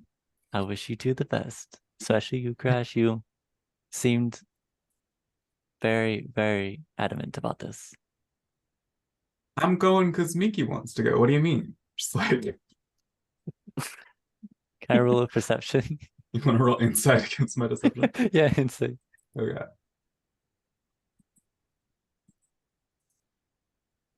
+1. Oh yeah, thank you. All right, not a very good deception. Oh, I see right through your lies.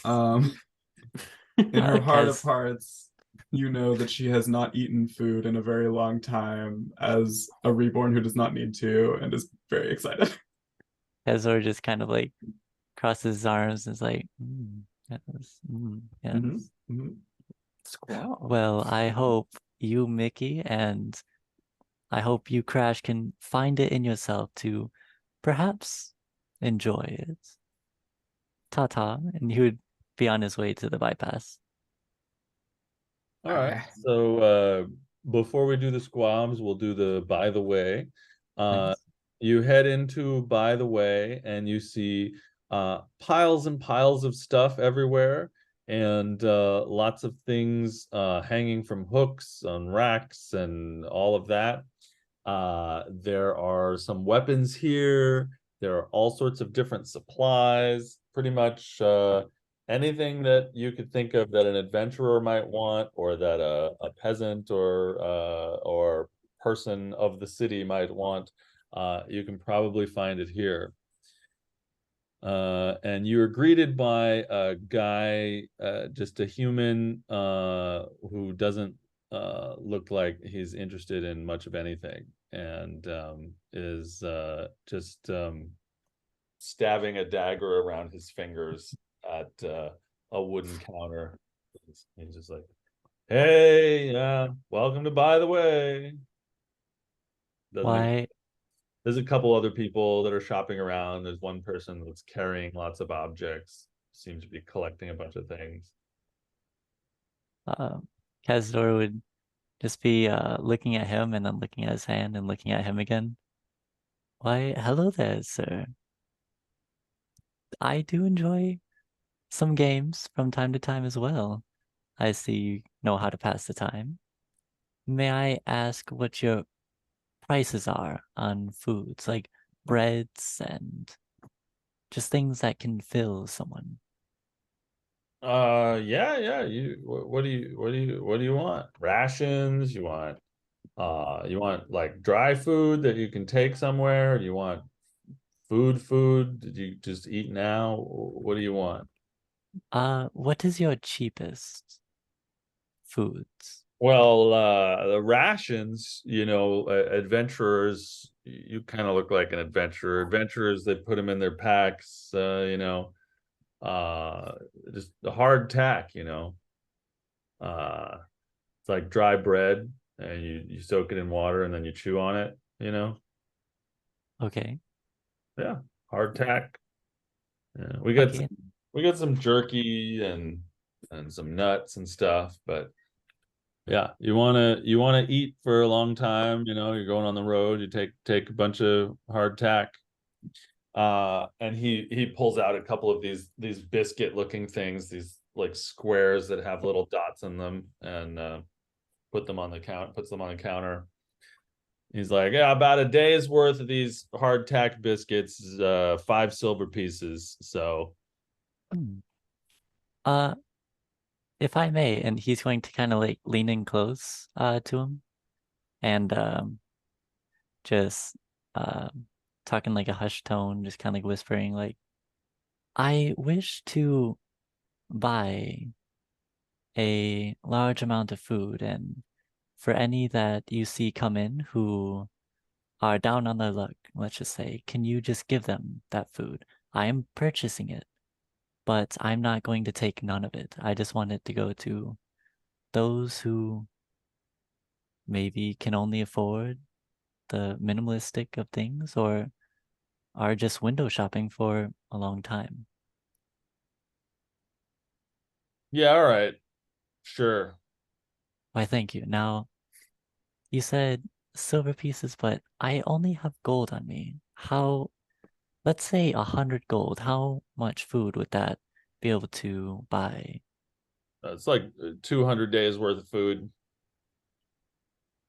Okay, that sounds good. Cazador would reach in his Worth of hardtack rations. If you want to buy him better stuff, you can do that. So if anybody comes in looking hungry, I'll just say, hey, free food from this guy. Oh, no, can you please keep everything about me just a secret, just in Sure, free anonymous? food from some guy. Yeah. All right. A Yes, person. yes. I don't know what your gender is. Who a person, just a person. Someone's giving out food, and You could say a passing adventure, because that is what I am. Just a passing adventure, wish to spread some kindness, and if you could pass it on. That is all I'm asking. he stabs himself in the finger. Ah. All right. Do you want to give me 100 gold? I'll give out some food. Okay, I got the yes. food to people who look like they want food. Sure. And Yes, yes. as he's saying that, the person who has all of the items comes up and sort of puts it on the counter, and the counter guy is like, all right, you got caltrops, you got your shiny steel mirror, you got your whistle. That was great. Yeah, grappling hook, ball bearings, torches. Yep. And he's starts backpack, yep, and he starts putting them into the backpack for the person, and then he turns to you and he says, all right, 100 gold, and you give out food to hungry people, you know. Absolutely. And actually, come to think of it, do you have any books? Like magical books? Yes. Magical books. Yes. Like not with spells in it, but just pertaining to magic and laws of magic. Magic and laws of magic. I don't know. Yes. Anything. Why don't you look around and see what you see? We got books, we Okay. got scrolls, we got all sorts of things. He would Kazador would give him the 100 gold and then go look around. All right, free food for everybody. All right, roll Arcana or Investigation, please. Okay. I will roll investigation.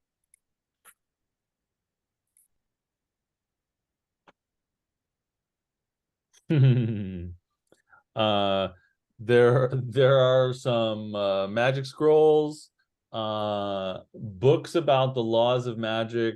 Find you not. You find more like books about magic tricks that people could do for each other at parties. But there are a couple magic weapons and magic scrolls around. But we're going to cut away from your diversion and cut to the squab stall where Miki deja vuedly knows the way to the squab stall, and as you head there, before you see anything, you smell the smell, the rich, delicious, gamey, cooking, hot, meaty, juicy, greasy, delicious smell wafting through the streets. And then you hear people talking. You hear sort of a crowd as you get closer to this stand, and then you see a sign that has a picture of a bird with X's on its eyes, that's on a stick, and then you round the bend and you see a man. You see one man with all of these sort of kebab looking things that have birds on them over a flame, and he's whipping them and turning them and rotating them. And then you see another man who's like waving people through and taking people's money and stuff. And there is quite a long line for this stand.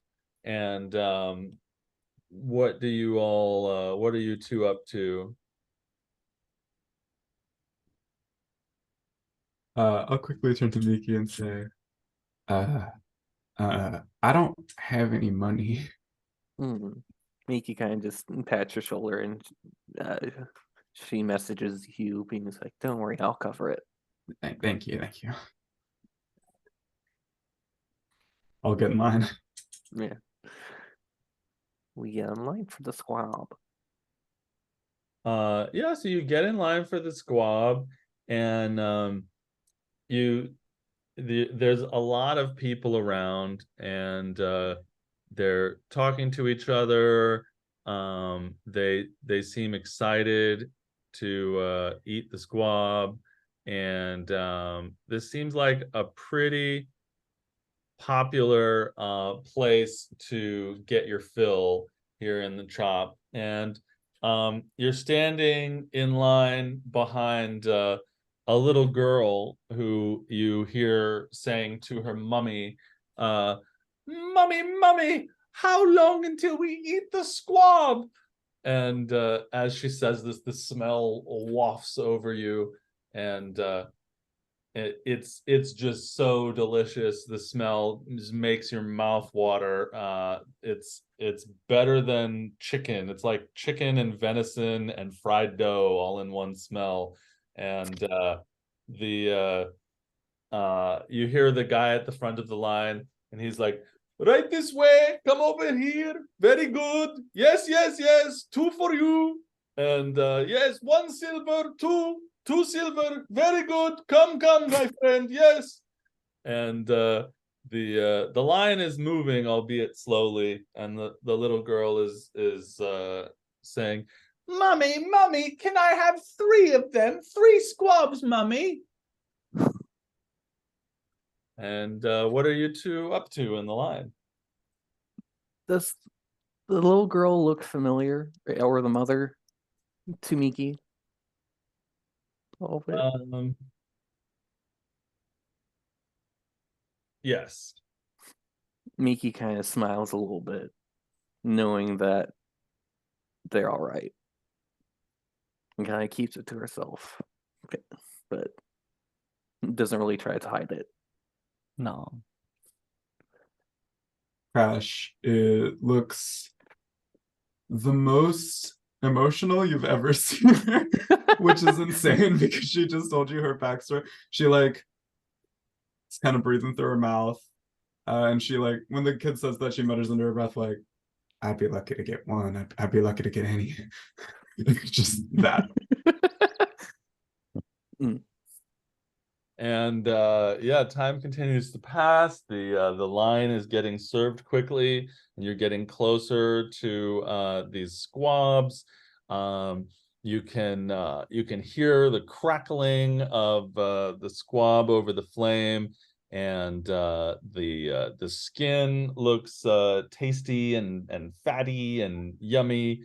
And there's little popping noises, and the man who's directing people is very quickly being,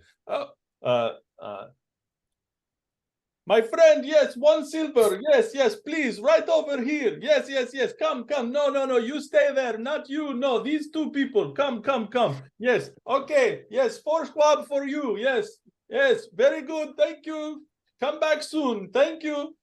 And just waving people through. And the little girl seems pretty jazzed up about this food, and it smells great. What do you? I'm in it. I'm there. And is anybody doing anything before you get to the head of the line? I'm just waiting.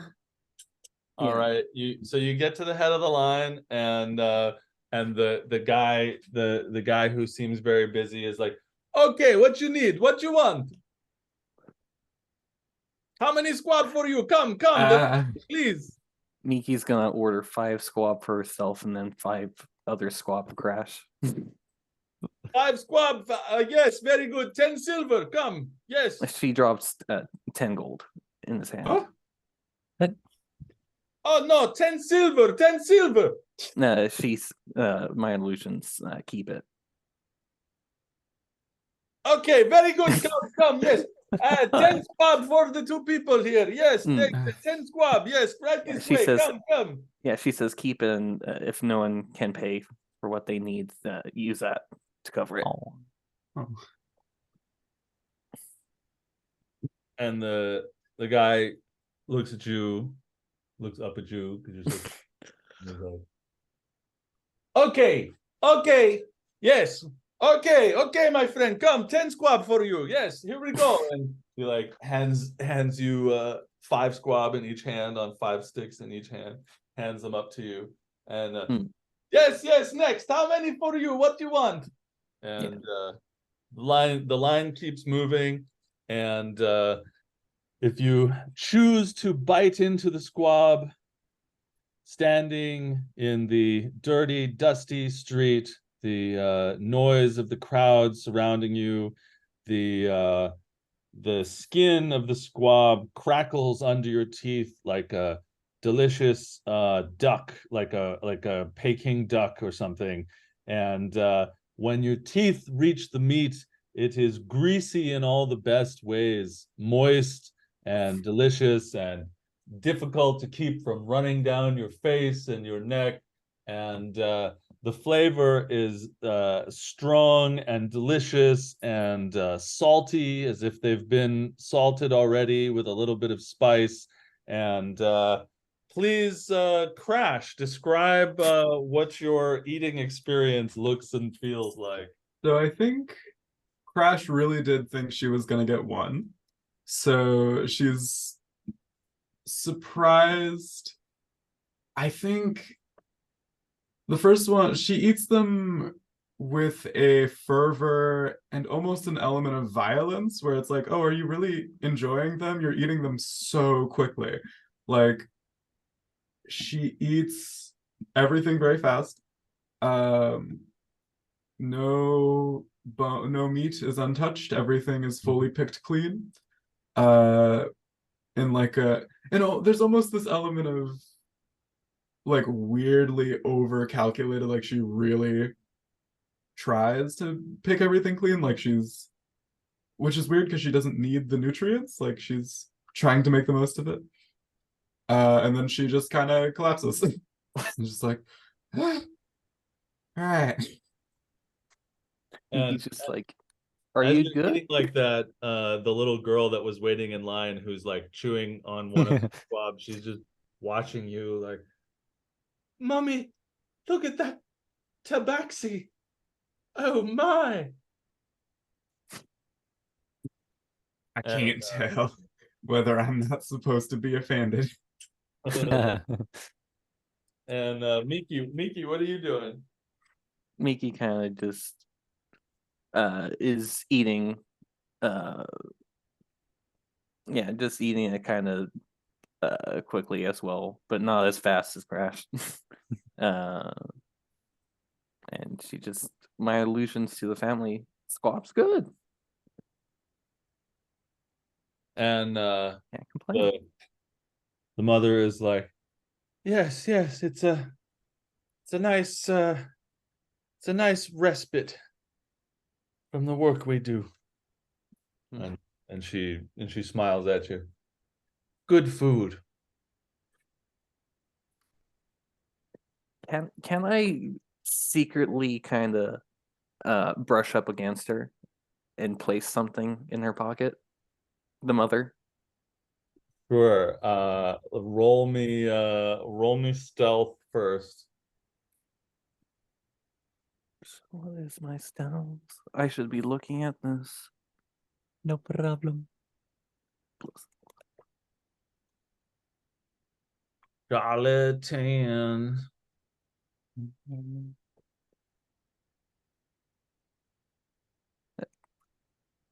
Yeah, 20. Nice. Yeah, A dirty 20, but still 20. You are able to brush up against her without her really noticing that you're doing anything strange. And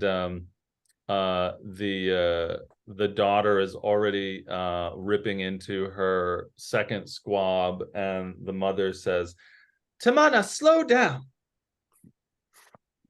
Miki's just gonna very secretly put in 30 gold into the mother's pocket. All right, and the mother does not notice this as you just sort of bump into her and stealthily slip the gold in, and all of you continue to enjoy your food in the street with quite an interesting stream of passerby. And we're gonna cut back to the shop where Kaz has been ogling various items. And you don't find books about the laws of magic, but there are some scrolls and magic weapons in here. What is piquing your interest? Like Kaz would look over at the scrolls and he would just kind of like browse them, looking if there's anything like anything about basically just magic. Like not with spells or anything, but just like telling about magic and how it works. Well, unfortunately or fortunately, you don't see scrolls about magic, but you do see magic scrolls, and you see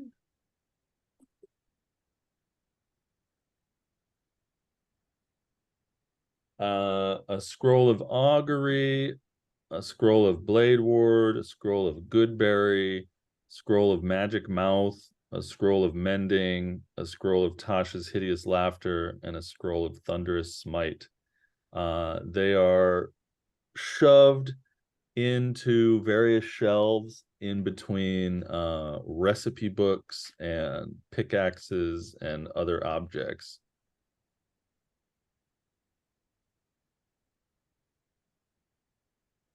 Kaz would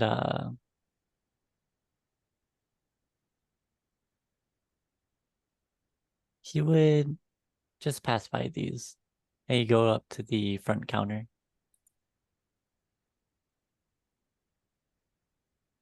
And once he sees the guy, the hurt finger, he would come up to him and inquire of him, "Hello, sir. Yes, I do apologize. I am not quite all there. I did look and I did not find anything. Do you perhaps know of any books in here with any sort of telling of any kind of magic? I'd be willing to compensate you." And he says, let me think. No. Sorry.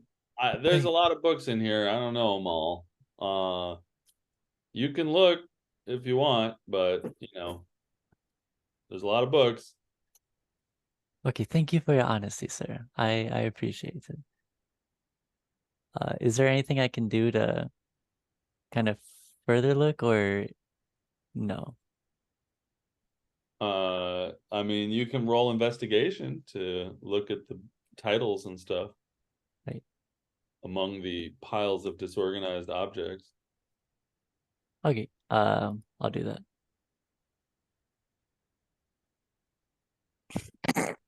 I think the dice have spoken. You forget how to read. I'm just looking at the same stack of scrolls. Yeah, the dice have spoken. You can't find useful books in this store to tell Oh. you about the nature of magic and magical rituals. Only magic weapons and magic scrolls, but I will take this nothing as the universe saying no. Yeah. Dice have spoken. Right. So now, Kaz. I'm just gonna leave. I'll bid him farewell. I bid thee farewell, my friend. And he does not look up. Well, he's just happy that Fiora is still gonna get fed, so he walks out with a smile, but kind of like a frustrated smile. And now where you headed? Can I see Crash and Mickey or no? Like once I exit the building. You can't see them from there, but you know they went to the squab stand, so you could ask around or something. Wait, I'm going to ask a passerby. Hello, do you know where the squab is? Oh, I know where the squab is. I love the squab. Says you do? a little boy, and he's like, Yes, the squab is so delicious. Do you want to know? You want me to show you where it is? Why, yes, I would. I would be most appreciative. All right, right this way. Come this way. And Kaz would follow him, just like all willy-nilly. and the kid runs and leads you towards the squab stand, and you smell it before you get to it, and it smells good, and it makes your stomach rumble. And as you finally approach, you see Crash just tearing the last piece of flesh off of a skeleton of a squab, and you see Miki calmly eating. strangely near to a mother and daughter that you haven't seen before, and there's the long clamorous line of people and the two guys shouting and handing out squabs and stuff. Kaz would reach into his satchel and give the boy 1 gold piece. He'd say, "Thank you so much, young man. You are an amazing guide." Oh, thank you. This is more than my father makes in a day. And he runs. Well, then tell your father the tale. You made more than him. He runs away. Yeah. Awesome. Kaz would go over to Crash. Oh, What do you say to Crash? oh no, he would just be walking toward them, just gazing upon the sight of this malicious eating, the most malicious you've ever seen. And so, in front of the squab stand, with the 3 of you sated with the oils of these birds, that is where we will end today's session. Oh. Mm. Whoa. And so we will move to checkouts. Where's my?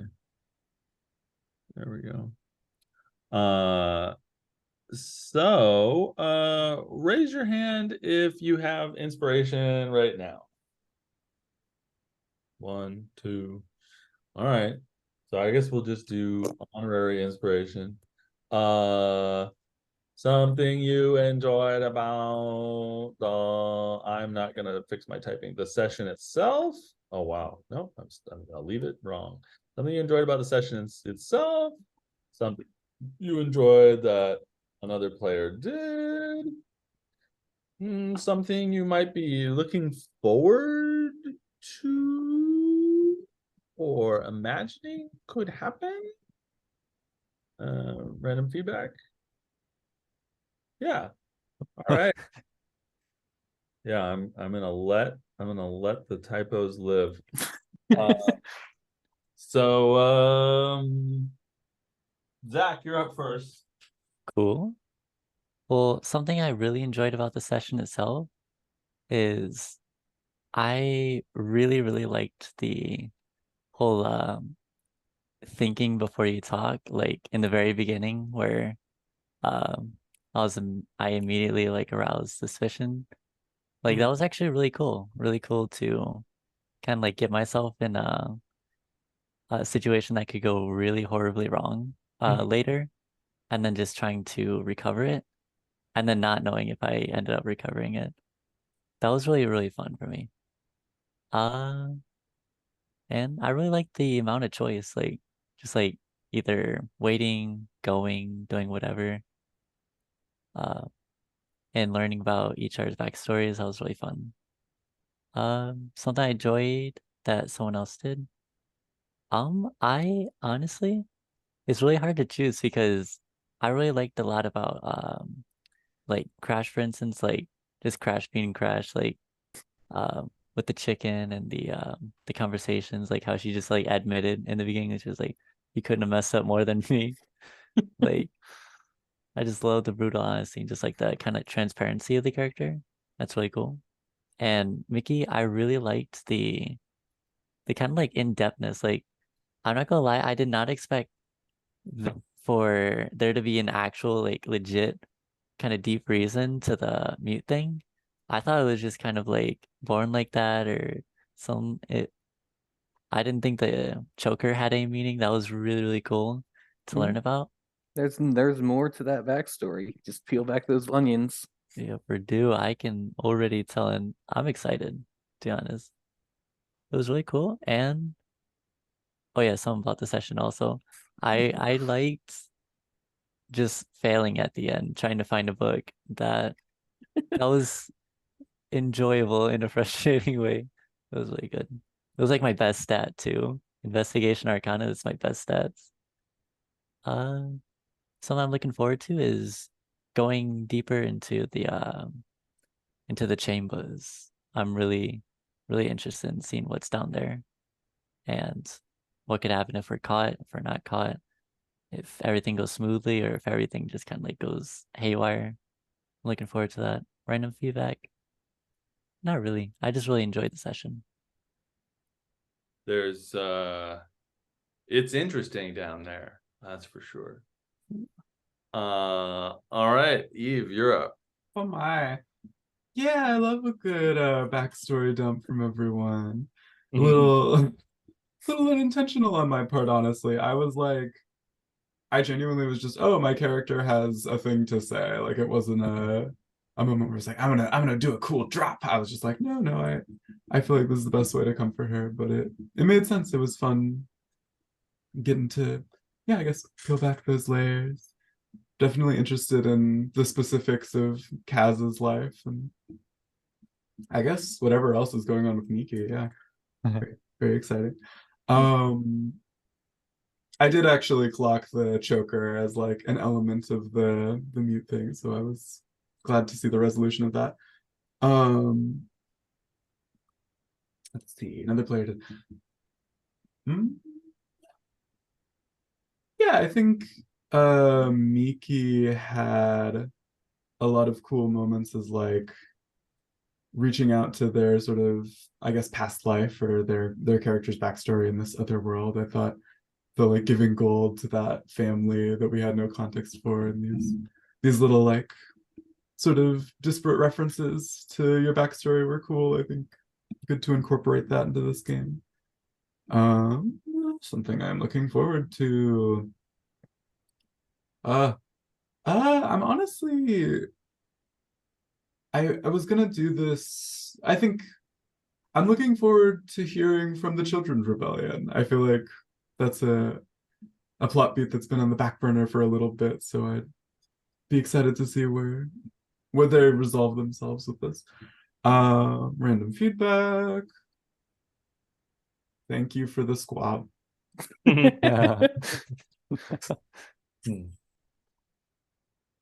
All right, Alex. Yeah, I general feedback about the session. I did not expect anything with chance like that. That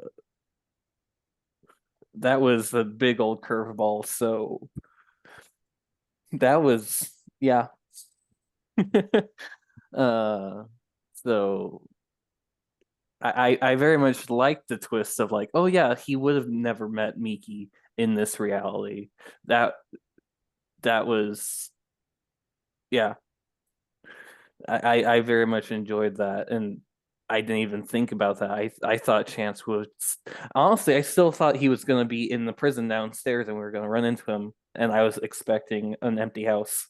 So that was very surprising to run into. But yeah, I Double very surprise. I very much liked Kaz and Crash like comforting her, and I liked learning about your backstories a little bit, and like your all your interactions, and like you eating and Crash just eating squab just ravenously. I thought that was fun, and yeah, I'm looking forward to seeing everything kind of play out a little bit, and yeah, with that little family, like I'm interested in seeing if I don't want to spoil how we got there, but like the key, like how you guys got information for something, if you guys didn't run into that family. I'm interested on how you guys got around that.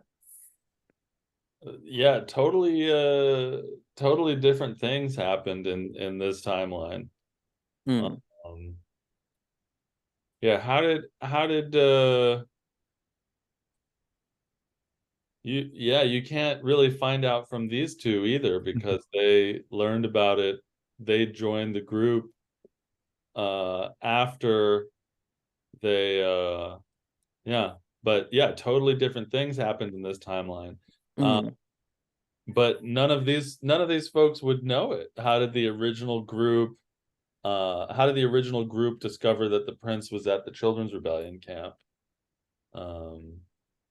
So, you know, the player can find out by looking at the play summaries or by me telling you, but the character wouldn't actually be able to get that information from these characters. Mm.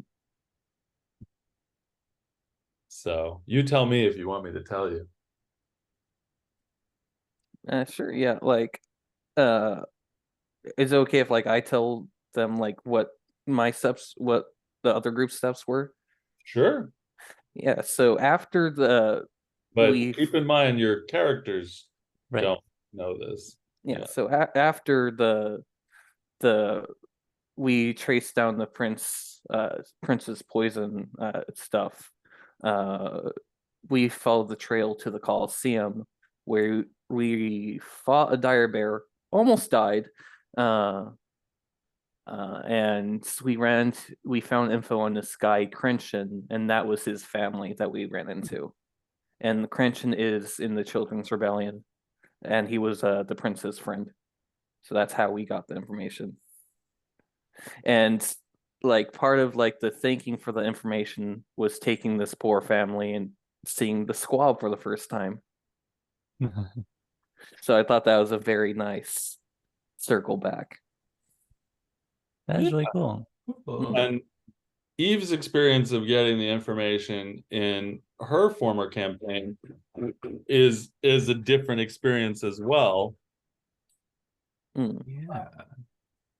Good old Monday night Alenia Toth. Yeah. I think the big difference was we didn't follow a poison trail in the princess's room. We didn't catch that. So it was just, we just kind of asked around, found out that the Children's Rebellion existed. I had a hunch that Fia and Finn were the same person because of their names. And my character was like an investigator, so I was like, so that was literally it. It was just, I have a hunch, let's go there. Fair enough. Yeah. And We died to the bear. So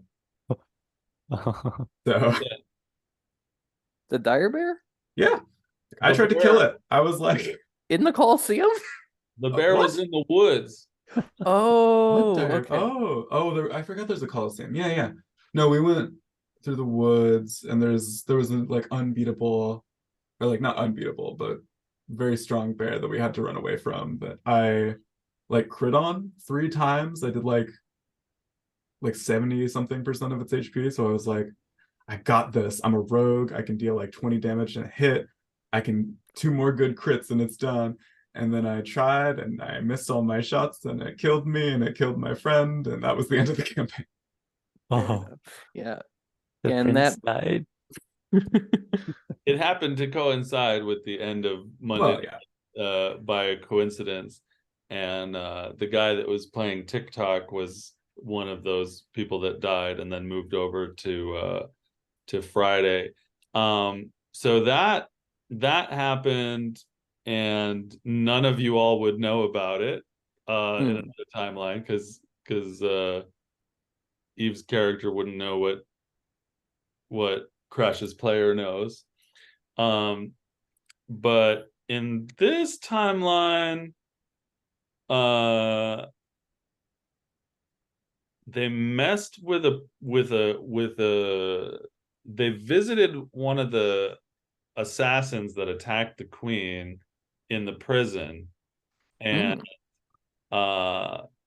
messed with that person's head, and one of the characters pretended to be the prince to try to see if the prisoner would say something weird about it, and it didn't work. And then they went to the Towering Mine Tavern, which I think Eve remembers from Monday. They went to the Towering Mine Tavern to ask around. They found out about the Children's Rebellion, and they put 2 and 2 together without any real like physical evidence or connection. They heard about the Children's Rebellion camp, and they put it together with the prince being absent and said, let's go there and look for the prince. And then they headed into the woods where they were attacked by the bear. And one of the party members died in the bear attack, which happened to be on purpose because that player couldn't play anymore. So we actually waited 3 games until we got to the bear so that they could die in an appropriately heroic way. But yeah, in this timeline, the party made assumptions that the prince was at the Children's Rebellion's camp and didn't really get those assumptions confirmed until they got there. So very different from what happened with Alex's story, previous storyline, or where the storyline that Miki comes from is that Miki went to the Colosseum, got attacked by a bear, hid in a stinky bush, and that saved my life. Stinky bushes save the day. That's what I always say. But anyway, I don't want to confuse you all with all the facts I know about all these different timelines. It's confusing enough for me. So let's see. I loved presenting you all with the tasty squab, and I hope you could taste it just as well as I could. I really enjoyed Miki running into the people from the dimension that Miki is from.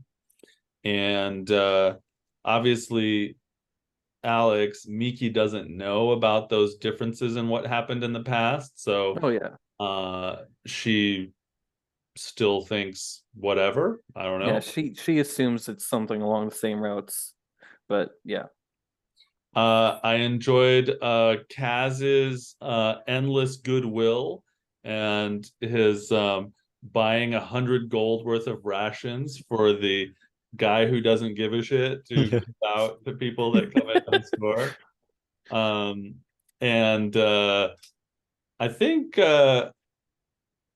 in recent times playing that brunch ball, I saw someone convince a friend of the queen that the queen was a little suspicious, thanks to a high roll, and the friend of the queen was like, you know what, we'll look a little bit deeper into that queen. So I was interested in the outcome of them being like, okay, you're pretty interested in the queen, aren't you? And Eve Crash is very entertaining.